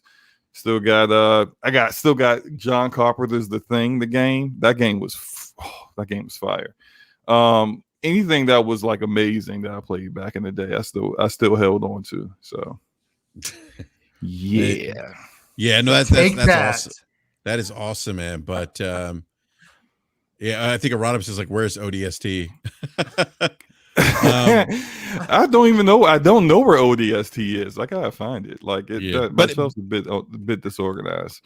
Yeah, but Aaron was like, he said, we have tried to be as clear as possible. Not a timed exclusive. This is simply where the game is being made, and that's it. I mean, there's not going to be a Starfield on PlayStation. There will be on PC, and there will be on Xbox Series S, Series X. So.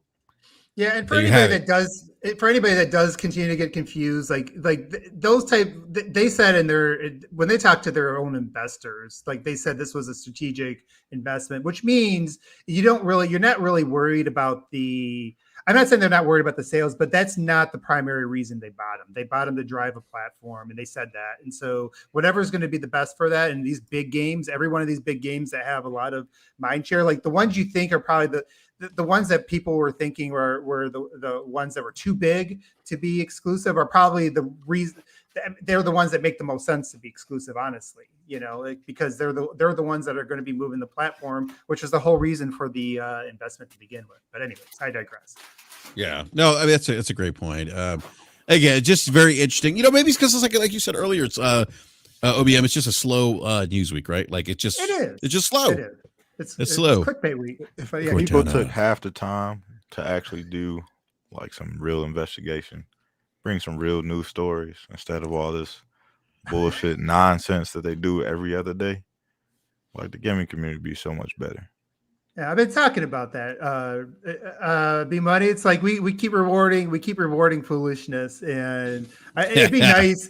It'd be nice, like, to see, don't hate on my foolishness, OBM. Yeah, I know. And Enrique, well, you know what? This is what I'm doing right now. I'm making sure that we shame them so that we don't see Enrique adopted. Just remember my tweet. Just remember my tweet. Nintendo and PlayStation make the best first party games. So, anyways, but that's what it is. Slow-mo DM me's like you've chosen violence today. Yeah. Yeah, it's so obvious, but anyways, but that's what works though, right? Like that's it kind of sucks because you want to think about how you can make things work without going those types of routes. And I think they'll, there is ways to do it. Obviously, we see, we do see big game, organizations that can drive traffic without that stuff, but we see too much of it though, and it's unfortunate that's the news of the week is stuff that's not really news.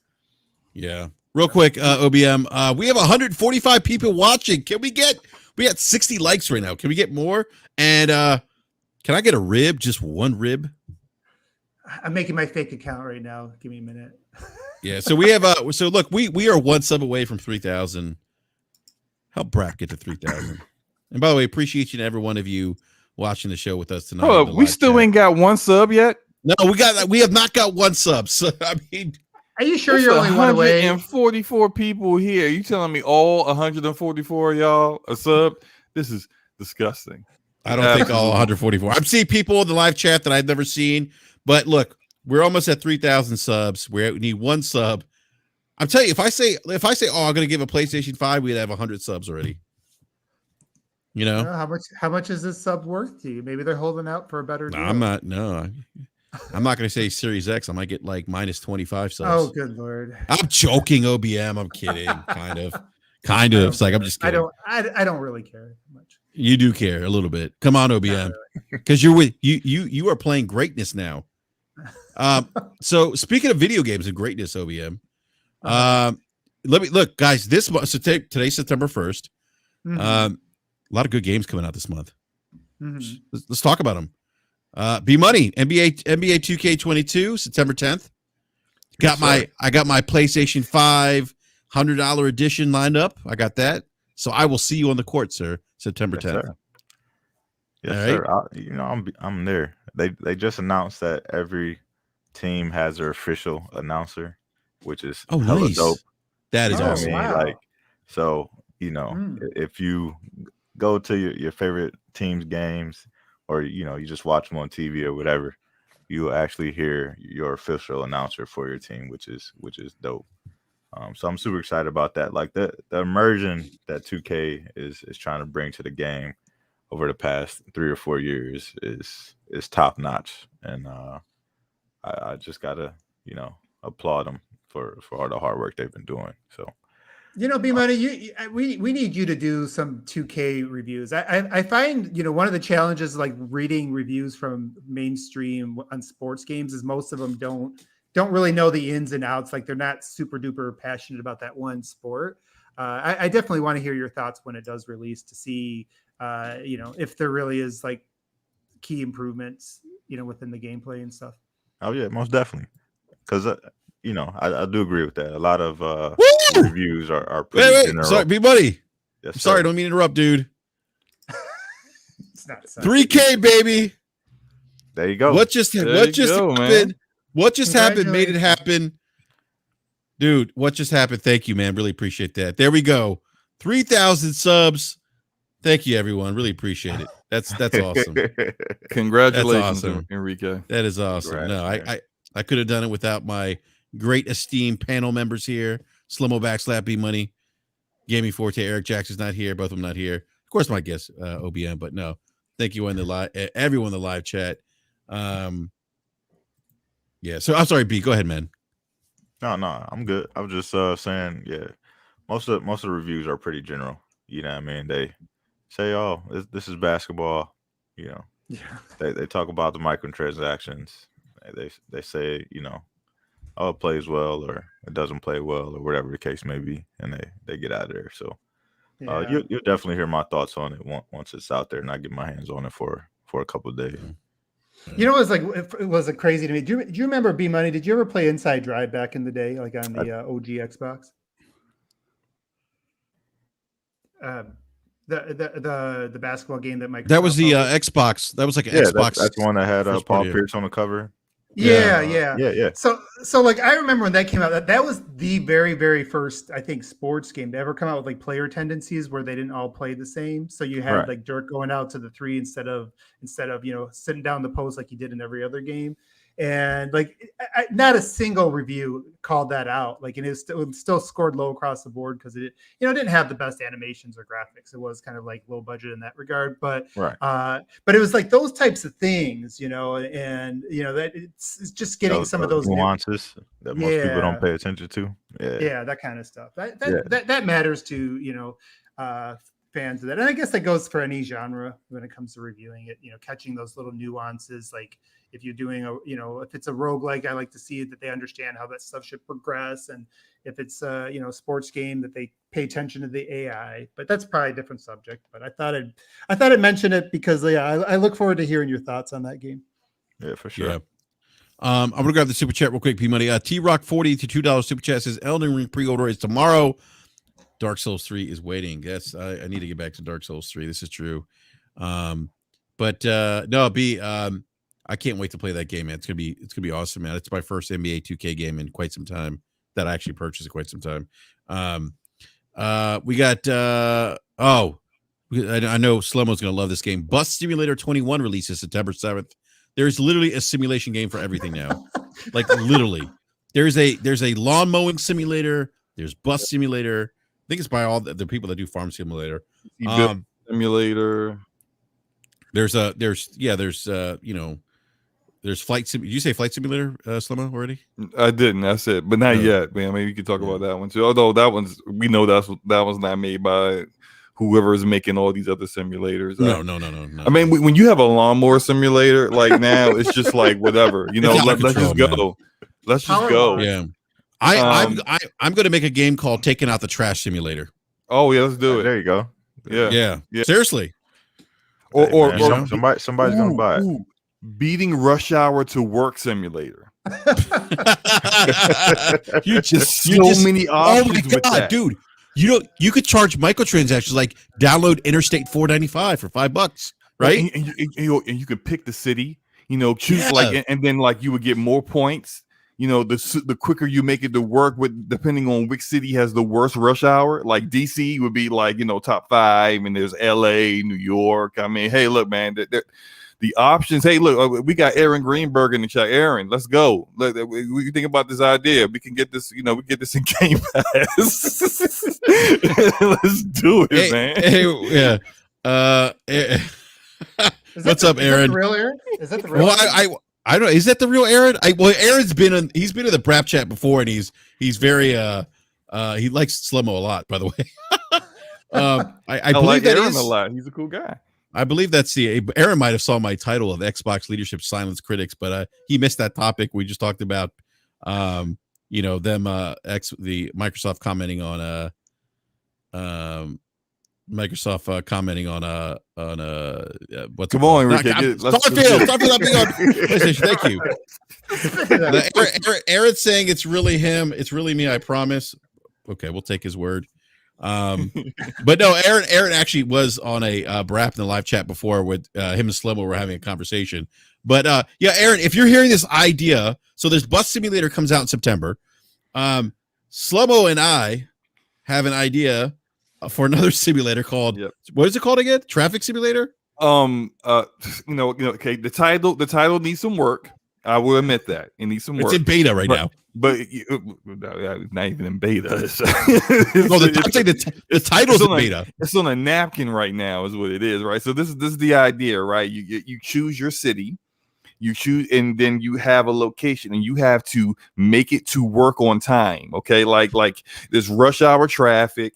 You got construction, you got, terrible drivers, you got women in the mirror doing their makeup, all kinds of stuff going all over the place. You could choose your city, LA, DC, New York, whatever, right? And it's just a simulator. It just simulates, bad traffic and bad drivers. Shout out to Virginia. You guys suck at driving. And just just go ham with it. I think it'll be great. You could put it in Game Pass. I don't mind, that bag up front. I don't take too much. But we could work on it. Have your people talk to my people. Let's do it. Aaron, don't listen to a damn thing he says. We need banjo. We need banjo. We need Crimson No, Sky. I think they could. This is look. Let me tell you something. This is a platform that he's describing here. OBM. It'd be look. Throw it at Game Pass, right? People try it out.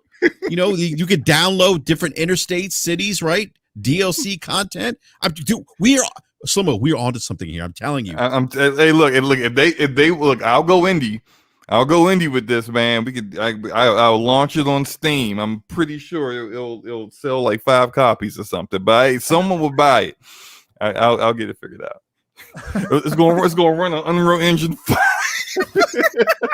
You said Unreal Engine 5. I'm like, it's gonna have ray tracing. Can you imagine the photogrammetry, like how? Yeah, no, but don't go there.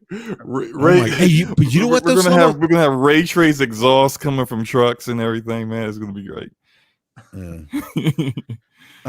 You know, but think about it like this. Like you could do DLC of vehicle you're driving around, right? I can't believe we're still talking about this. I'm fascinated by this idea. We've lost the way, you guys. So what else? We still got one more topic. All right, yeah, maybe we should get back to the topic here. All right, so video game releases of the month of September. We have The Medium, which was released earlier in the year for the Xbox. I mentioned we got Life is Strange. I can't even talk. Life is Strange: True Colors. Launches the same day as NBA 2K2.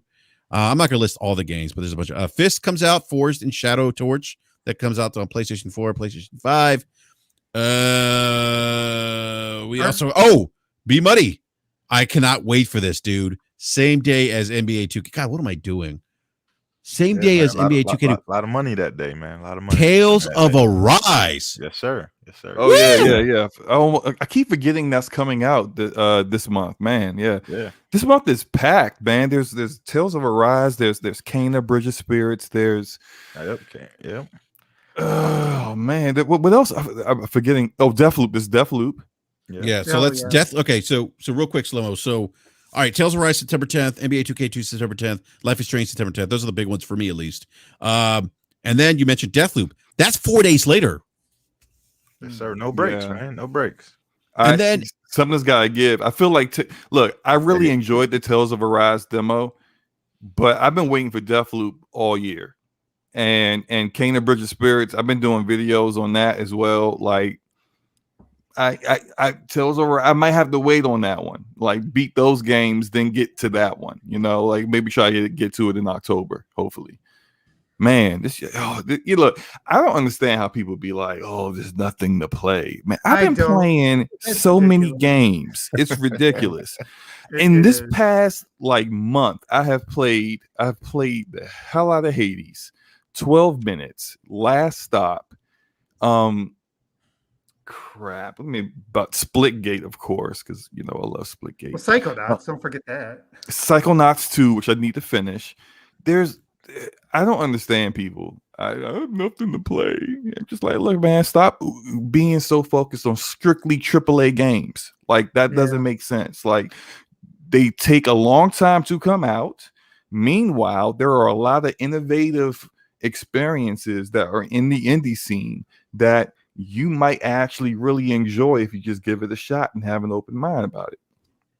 Yeah, I mean, it's funny you mentioned that because I actually was a AAA snob until like really most of the I guess up until a few years ago, that's what I was. I only played the big budget, the thing that, you know, got the most marketing and everything like that. That's where I was willing to spend my money. Wouldn't take the risk on anything else. But I started fiddling around with them when, you know, with Game Pass. And then after that, it's like I started to realize there is a lot of gameplay loops that you will never see in a AAA game because it just doesn't, you know, it just wouldn't appeal to a mass market. And the thing with like a lot of those independent developers is that some of those games don't have those mass appeal, but what's neat is like for every person, like maybe you'll try 5 things and 4 of them won't hit, but that one that does is a super unique experience that you won't get anywhere else, and that's what's cool about them. So it definitely is worth to kind of open up the eyes for what's on the indie side. Enrique, real we just hired what just happened. He's going to be our lead sound director for this traffic simulator game.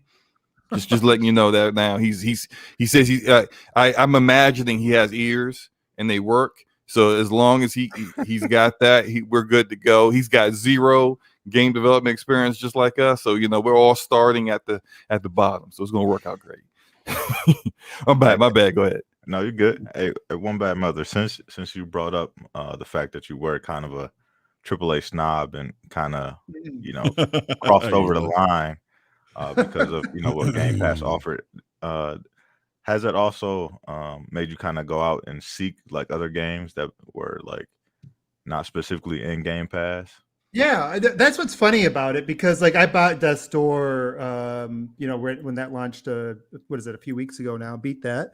Never would have bought a game like that probably 4 years ago. I probably wouldn't have even known it existed. I wouldn't have even been looking. So yeah, it's kind of funny because it actually, when it comes to those types, I actually been finding myself buying those more. But with the AAA, but also now it's kind of put AAA in a different light, so I have different expectations for them now too. So right. But yeah, no, it's a good question. But yeah, to answer your question, yeah, it does. Yeah, I used to be like that too, Slow-Mo. I'm not Slow-Mo, OBM. So, but you know what? Okay, so other games. So Wario Wave's coming out for Switch. I know you're gonna get that, Slow-Mo. We also have we talked about Kena. What Switch? Yeah, I know, right? What Switch? I think we talked about Kena, right? Maybe my PC would be the Switch. Let me stop. Go ahead. No, first of all, we don't advocate that. By the way, I just want to throw that out there. Yeah. Yeah. I never. What are you talking about? Never mind. Go ahead. By the way, so I was a little like, remember we asking Aaron if that's really Aaron Greenberg? He's confirmed that it is in fact him. He just DM'd me. So Aaron, Aaron, you could never be too, too cautious, I guess, these days, But Aaron, I really appreciate you coming through the live chat. Thank you very much. Appreciate that. So I'm sorry, Slobo. Go ahead, man. You were saying something? I wasn't. I was done. Okay. So we talked about Kena, Bridge of Spirits. I'm not going to lie though, I'm not going to get it, but the nostalgia, the Diablo 2, also releases Diablo 2 Resurrected. I'm not going to get it, and yeah, I don't. Are you not getting it based upon the things that have been going on with Activision, or just that? That's part. Yeah, that's part of it. To be honest, yeah. I don't really want to buy something from them right now, per se. Well, especially there's so many options. Just like you just push it somewhere else.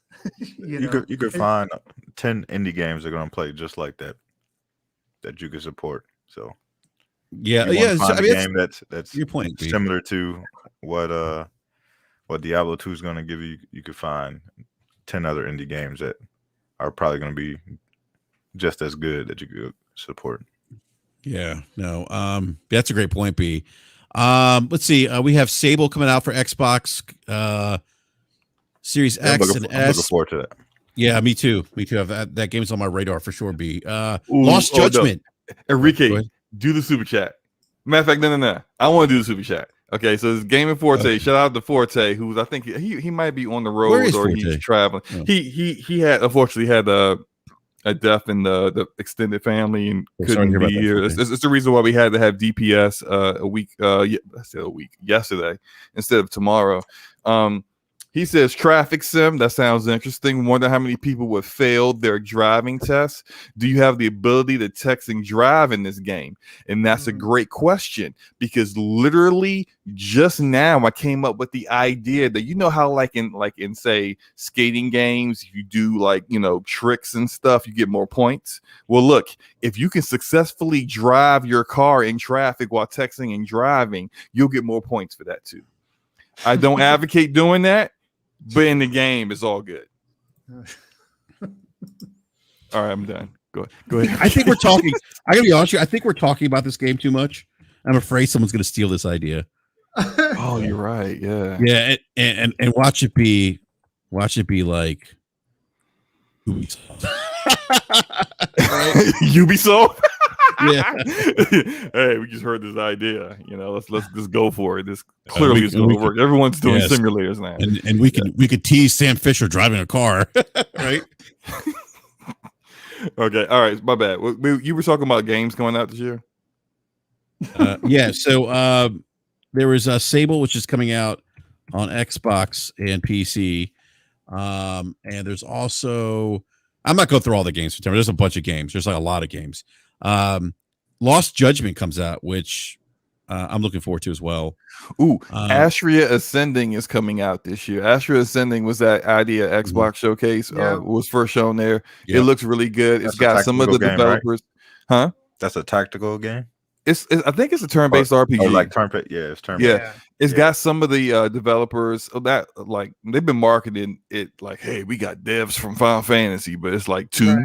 You know, so is that like they had they like a whole exodus of Final Fantasy devs left and made this game. It's just like 2 dudes, but still, it's like, you know, they it looks good though. 2 guys. It looks great though. I like the art direction. I like the idea of it. I can't wait to play that. So that one's coming out this month too. And then the Artful Escape also looks pretty cool. I don't know if you guys checked that out. Just the, that comes out on the 9th, right? Yeah, that looks wild. But yeah. Yeah. What else is coming out? I mentioned Lost Judgment is coming out. Death Stranding director's cut. I'm not, you know, for Death Stranding is one of those games I don't think I can revisit. I liked it. I really enjoyed it. One of my favorite games when it came out, but I feel like it's one of those games I played it through once and I'm good. I don't think I need to go through it again. Although I did pick it up for PC just to try it out on PlayStation. And I don't know if I'm sorry, PC. I don't know if you played that game, Slow-Mo. But if you did, wait, which game? Which game? Death Stranding. Yeah, you did play it. I did play Death Stranding. I was kind of forced into it, so I kind of sort of agreed if I hit a particular follower goal on Twitch, I would play Death Stranding, and so I did play it for like maybe like 3 hours. It was pretty painful, you know.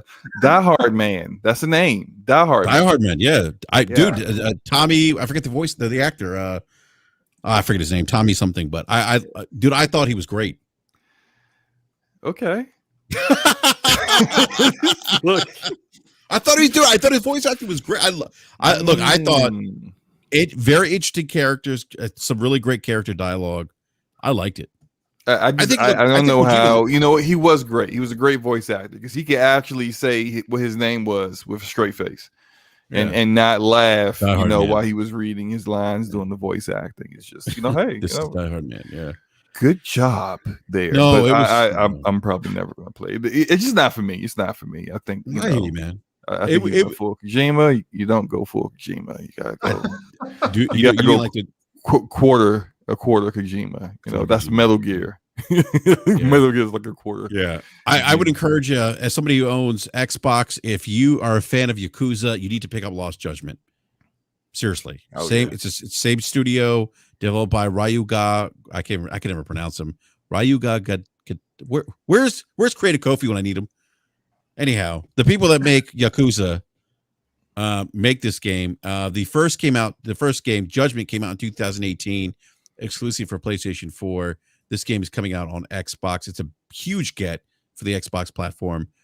Do yourself a favor, buy this game. It's really good, especially if you really like the Yakuza games. So, Jeez, I'm just wow.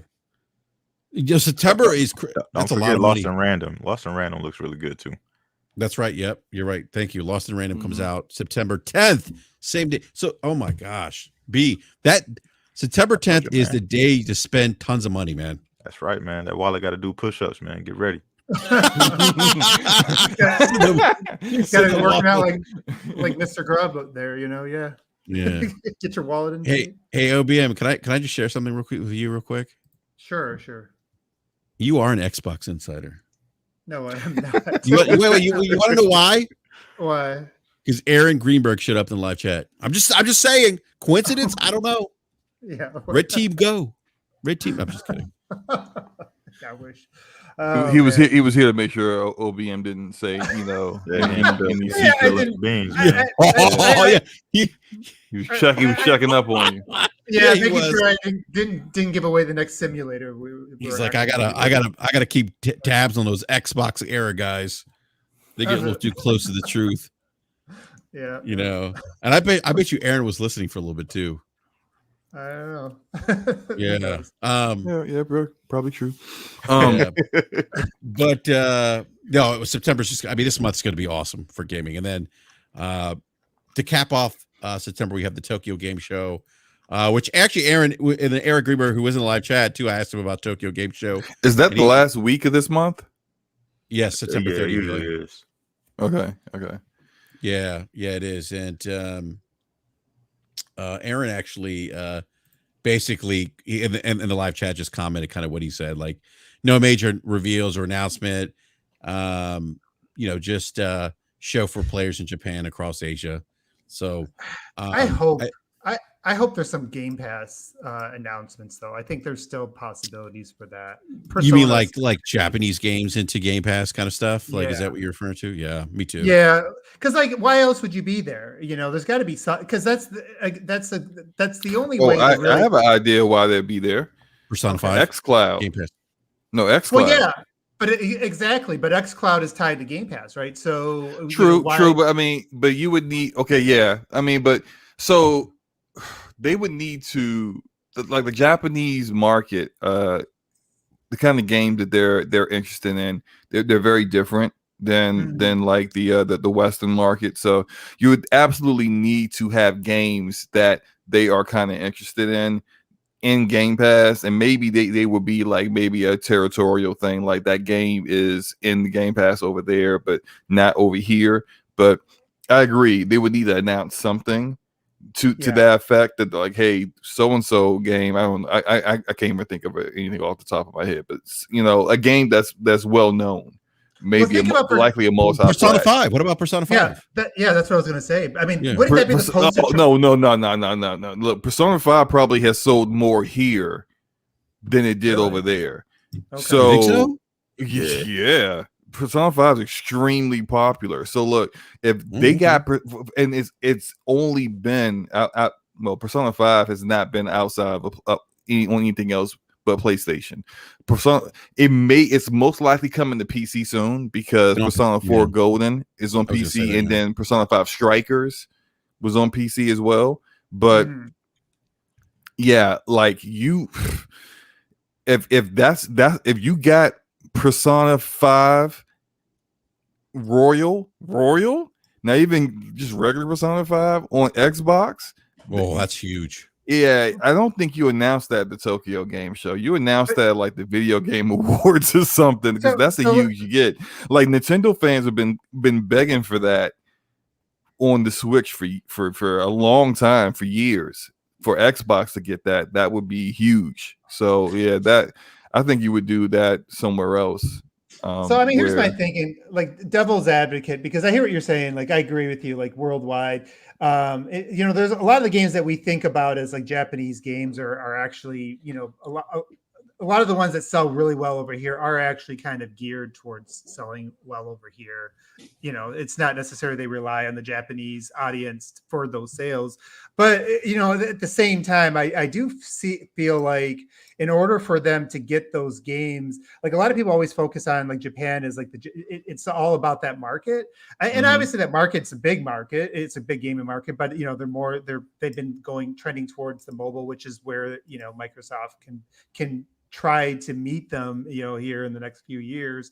But beyond that though, I think there's you heard it from like one of the heads at Tecmo. He's like, yeah, you know, we consider bringing games over to Xbox again if they stay serious about it.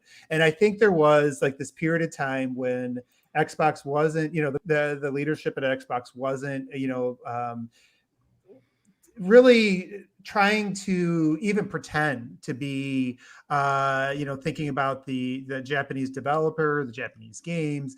And I think that it goes beyond just the Japanese market yet, which is like, yeah, they don't sell really, they haven't ever sold very, very much in Japan, but those developers do have, and I've heard this before too, the Japanese developer does have, you know, they are important in a lot of markets outside of Japan. You know, we always think about the US, you know, UK and Japan, but there's other markets where, you know, if you don't have that presence, if you don't have the Japanese developer, you really don't even have a shot, you know? And so it's not just the Japanese market. They have to really try to woo, I think, the developers over there, and they got to show them that, hey, yeah, look, we got a roadmap. We're serious. We're not going to back out this time. And so like when I look at something like Tokyo Game Show, it does feel like even if it's not like, I feel like you're right that if they showed something at TGS that's a big announcement, it's going to have more impact. But I do wonder,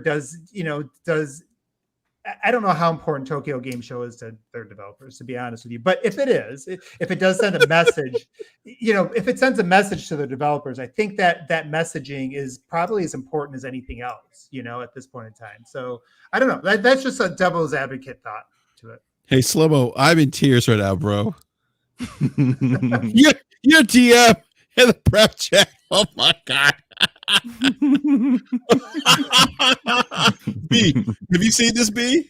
Yeah, I had I thought I shared it, but I shared like the quote tweet to it. But yeah, that's what I was trying to say. Oh my God, Yeah, I'm dying right now. I'm in tears. I know everyone's like, what are you talking about? Like, let's have a conversation about this. And so there's a particular hilarious video out right now about how character customization options in video games are extremely limited for minorities. Let's say if you want to make your character a black guy, you got like basically 2 hairstyles, right? You got cornrows. You got cornrows, which look nothing like cornrows, right? they look like black hot dogs uncooked, relayed on a bald head. That's what they look like, right? Or you got an afro that looks like a big block on his head, or they're bald. That's it, right? These are the only options that you have. Meanwhile, like, you know, look, no shade to white people, but y'all got like 30 hairstyles, stuff that like you ain't never seen before. Like you got like a mohawk with like, you know, like a one side's down mohawk, it's like a mullet, and then the other side's like, wait, what is that? Well, why would you have that hairstyle? But you can't, you giving me the big block of cheese hairstyle for the black dude? It's like, what is happening here? The same faces. I see this in every single game. Every time I see there's a character customized, I'm like, okay, let me see how many options I got for black people. Oh, just God. One face? Just one face? Okay. I love this one. It's a white person's face, but you can change the skin tone. Oh, so now he's black. Like, hey, he either gonna be like orange, kinda. Yes, like really black. So essentially, it's still a white dude. Yep. He's been at the beach all day. He got tan. He got a super tan. You know, like a tan salon. Oh my God. Oh my, come on, man. Yes, Alvin. Can we get a fade? Can we get a temper or something? Can I get some kind? Look, just go outside.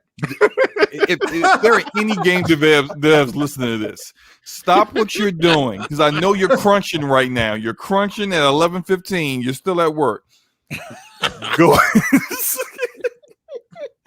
go outside. Okay, you probably need. Matter of fact, wait till tomorrow, because you need to go outside when it's daylight out, so you can get some vitamin D in your skin, because you don't go outside much. But go outside, right? Find black people. Look at what black people look like. Okay, soak it in. Don't look too hard, because you don't want them to think you're trying to staring them down, and I don't want you to get hit, right? But look at a black person and look at their hair. It's not what you putting in your games, okay? It's not. Like, I want you to put just like a tiny bit more effort. I know y'all put like 20 minutes in on the black people hair. Yeah, wait. Slow-mo. Well, I gotta pull this chat up. What this comment? Look at this by Alvin. Skin tones be like, we got Drake. We got Seal. What you want? Yeah, that's it. You're either Drake or you Seal. That's it. No in between. Oh my god, I'm in tears, bro. Oh my god, I'm fucking crying right now. Yo, he a fool for that, man. Oh wow. Oh my god, I just lost my voice. All right. Oh man. Yo, you know what? From now on, I play so many games. I see it so often. From now on, every time I see a whack character creator, I'm blowing y'all up on Twitter. I'm taking screenshots. I'm posting them. I'm like, is this what you think black people look like? We gotta do it. Every single time. I'm telling you, I am putting y'all on Front Street. Do better, bro. I'm telling you, man. Like the Ascent was really bad. The Ascent had a really bad character creator. I noticed that it was really bad. Why did the Ascent even have a character creator? It's an isometric view, 2 miles away from your character. I mean, the environment looks amazing, but the character your character, it doesn't even look like what you created. Just like I'm just like, what's the purpose of having a character creator? You might as well just make a character that is just can't be modified whatsoever and give them a personality. Yeah. All right. So we're talking about Tokyo Game Show. What Microsoft's going to be there, what they might show. Let me. So here's a little nugget I'm going to throw out there. Mm-hmm. Any chance, because obviously, like Aaron said it in the live chat here tonight, that it's mostly for the partners, fans and players in Japan, across Asia. That's kind of what the show's geared for. Yeah. And I know this is a wild card, but what about Falcom, Slow-mo? What if could they bring something like, because you said Game Pass, OBM, and I was thinking, okay, like what could they bring that would appeal? And I'm thinking like Falcom makes games like they make the Legend of Heroes, or Legend of Heroes Trails of Cold Steel. If anyone's played that, I think you've played it, Slow-mo. I played Trails of Cold Steel 2, but like, I mean, imagine something like that in Game Pass, right? Like, I think that would work well for Game Pass. I mean, Falcom's a pretty, my understanding is a pretty, I can't remember. No, I'm still thinking about this whole conversation about the character creator. Yeah, you are like that squirrel is never going to leave. That Seal and Drake comment, it's going through my mind. But no, I think that Falcom is a well-known studio in Japan. Could be something maybe boosts the appeal of Microsoft if they were to get some of their games in Game Pass, is what I'm trying to say.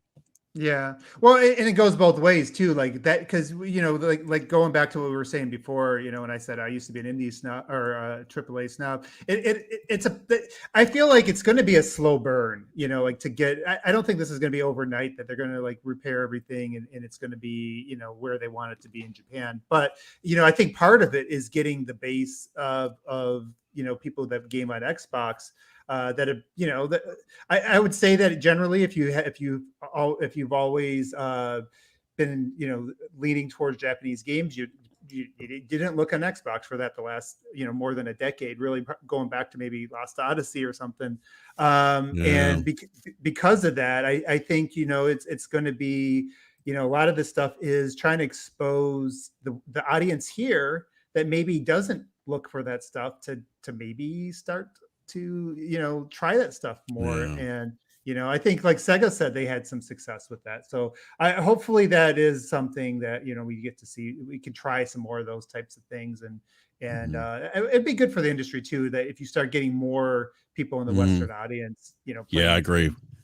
Yeah. And that's, and that's why I brought up like Falcom, because that, I don't, that, I mean, if you wanted to play like the Trails or Tales series, like Cold Steel, like you can't play that. You can only play it on PlayStation right now, here in the US. And then there's other games like no. So was it like Final Fantasy Remake supposed to come to the Xbox at some point? Am I understanding that correctly? Wasn't that supposed to be timed exclusive B? I think they got to get extended. I think they announced it as that, but I have a feeling like Sony kind of backdoored it until the entire thing is completely done. At least that's the way it seems now, because like you would think by now they would have announced it, because it was only supposed to be a year exclusive. That time has passed. Yeah. And there's been no rumblings of it coming. You know what I mean? They announced that 13 finally hit Game Pass. I think either today or yesterday or something like that. But it's like there's no rumblings around Final Fantasy VII Remake. So I got a feeling Sony probably backdoored it, and we won't see that on Xbox anytime soon. Yeah. Drop that bag. Any chance from anything from like Monolith Soft? Like if you think of like Xenoblade Chronicles, like could we see that coming to maybe Game Pass? I mean, no. Xenoblade that's staying on Nintendo for as long as Nintendo can keep it on there. Yeah, it's gonna be interesting. I'm really excited to see what they're going to announce at the Tokyo Game Show for Xbox. I really hope they get some cool games. Maybe some of these games make their way to Game Pass, and we could make their way to Game Pass here in the US as well. We could play those games because I would like to see some of those Japanese games that haven't had the chance to maybe shine on the Xbox platform make their way to the Xbox platform. So yeah, same. All right, so that event is, I think it kicks off September 30th. I think is that. I don't remember. End of the month. Yeah, I think it's end of the month. Yeah. So I'm looking forward to it. Definitely looking forward to it. So I still kind of feel like you're guaranteed to get some kind of Game Pass X Cloud trailer where because they did this last year. I actually watched the Tokyo Game Show live last year, and they did a trailer that had Game Pass, and they didn't even show the Series X, I don't believe, or the Series S. Although they may want to show the Series S because of the small size, and and they don't tend to in Japan. I think it's like not as popular to have such bigger gaming systems, but showing like the Razer, I forgot what it's called, right? What is it? The Razer, it's like you connect them to your phone. You put them on the end. Yeah, the Razer you see something like a cell phone with a Razer Kishi on it, and seeing somebody playing a game through xCloud, like you're gonna see that kind of imagery edited into a trailer that has a lot of games that will really appeal to an Asian audience, and I fully expect to see a lot of stuff like that. And Slow-Mo, is there any game that has mainstream appeal that would be better, like a better poster child for xCloud than Persona 5? Like that, if they ever got any Personas, like those turn-based games especially would be, you don't have to worry about having great internet for that stuff. So, I think that there's that aspect too. I mean, like I think you're right, OBM. Like Persona would work. Would it be a game that would demand, be, I think, overly demanding per se on xCloud? Right. You don't have to worry about latency or packet loss and that kind of stuff. And even some of those other games that I mentioned from from Falcom and like the Trail series, I mean, they would work well too. Some of those older JRPGs, you know. Yeah. Glorious Wars, right? Monolith Soft is owned by Nintendo. Forgot about that. Yeah, which was what B was saying. So, but yeah, I kind of agree with that, man. Like if they could get maybe some older Dragon Quest games, you know, like Dragon Quest 11, which came out in 2017, 18, I think. If they got something like that, you know, maybe some more Final Fantasy. I think they've gotten pretty much all the Final Fantasy games, right? Like they've gotten a lot of them. Except for 7 Remake. Except for 7, yeah. The new ones. But they still don't have 14. I don't think. Maybe they dropped 14 in there. That'd be good. Yeah, that would be cool. Yeah, I'm trying to think of some other ones. I think I can't think of any other ones right now. But anyhow, well, look, we are at the. I realized it's almost 11:30. It's crazy. Yeah, time flies when you're having fun. And when Slow-Mo can make us laugh hard and make me cry. If you guys haven't caught it, he had another good one of those about Pokemon over the weekend. So on the gaming circle. Oh, here we go. Hey, look, man. I don't want the Pokemon mafia coming after me. Look, I said what I said. Y'all should be ashamed of yourselves though, because clearly you are supporting a slavery racket when it comes to these Pokemon. Like it doesn't make any sense. But hey, you know, you enjoy your games. Boy. Same game. It's been the same game for years, but still. Yeah. All right. Well, on that note, we're going to wrap up the show here, and what a great show, by the way. Had a lot of fun. Great conversation. We hit 3,000 subs. Thank you. That's awesome. We really appreciate all the support. Really means a lot to us. And appreciate everyone in the live chat. Big shout out to Aaron Greenberg, who popped in the live chat to hang out with us. Slow-Mo, maybe we get a call from him and we get to pitch that driving simulator. You know, we got to work on the name. We got to get a good name. The name is in beta right now. Yeah, we got to work on the pitch. You know, got to get the pitch better. We'll give it a shot. Well, you know, with all the weather changes, you can actually make it probably more exciting. Ooh, yeah. Look, that could be like a difficulty modifier. You know, like it's raining, so like or snow, like the ground is slick. Snow, before and after global warming. So yeah, like you got the big storms. You know, you could be like a DoorDash simulator, and you know that you got to go through the different. Never mind. Anyways, flash floods. You know, like out of nowhere, hey, there's a flood. You know, your car is floating down the street now. Like, hey, car. Oh my gosh, or a tornado just popped out of the sky. What do you do? You know, we're giving Ubisoft ideas, man. I'm telling you, man. I think this is because basically what you're describing is like flight simulator for cars, basically, but for traffic patterns, right? Mm-hmm. Oh my! Sorry, we should not have brought it up. Yeah. We're on to something.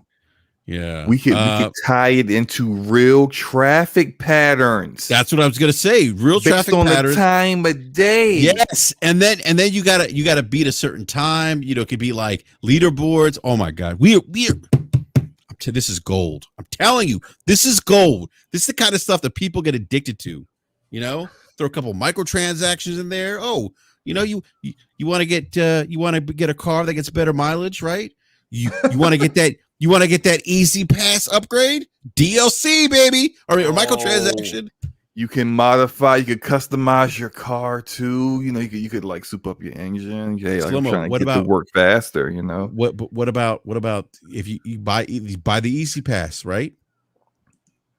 There you go. Want to cross that Bay Bridge? I don't know if you're. I don't know if. And you gotta worry about tickets, police. You know, you gotta be watching out for the traps. You know, like they hide in the cut. Oh yeah, I got some ideas now. Oh man.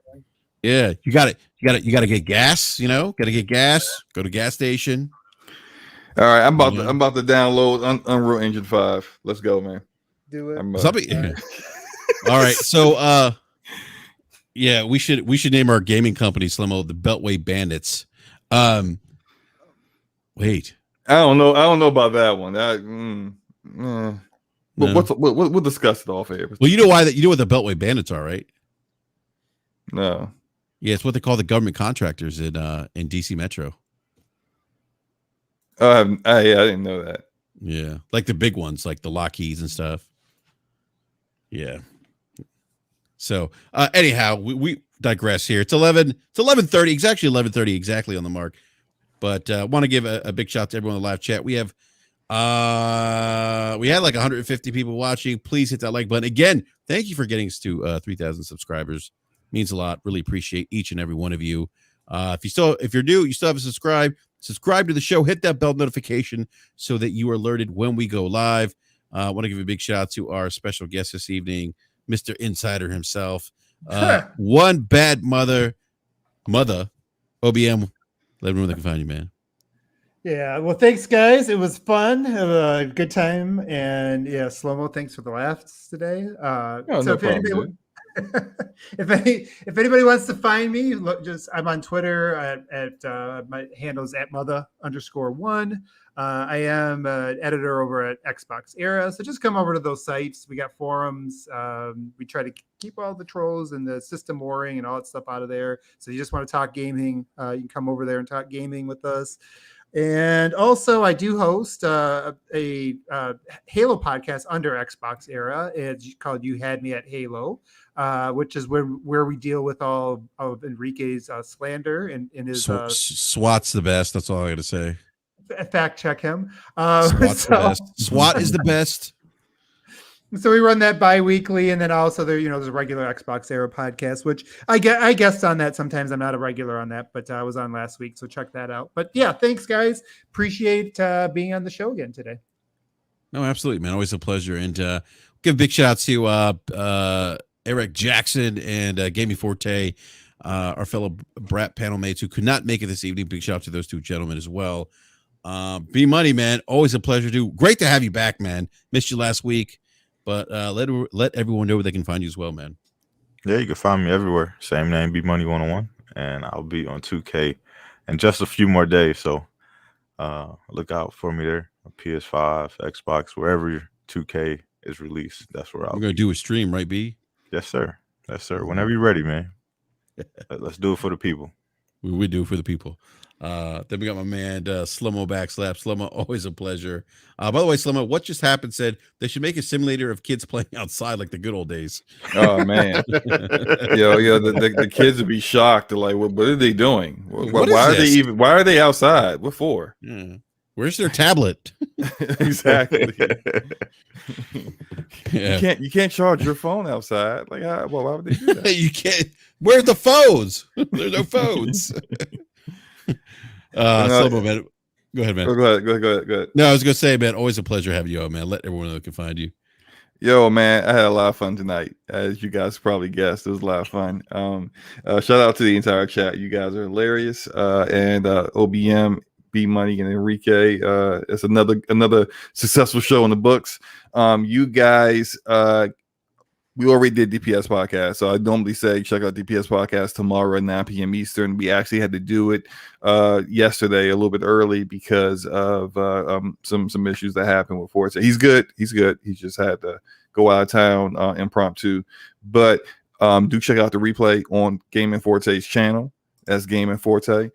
Or you can check it out on your other podcasting services like iTunes, Apple Podcasts, whatever they call it, Google Podcasts, Spotify, all that good stuff. So, come check it out. Come check out my YouTube channel, Slow-Mo Backslap.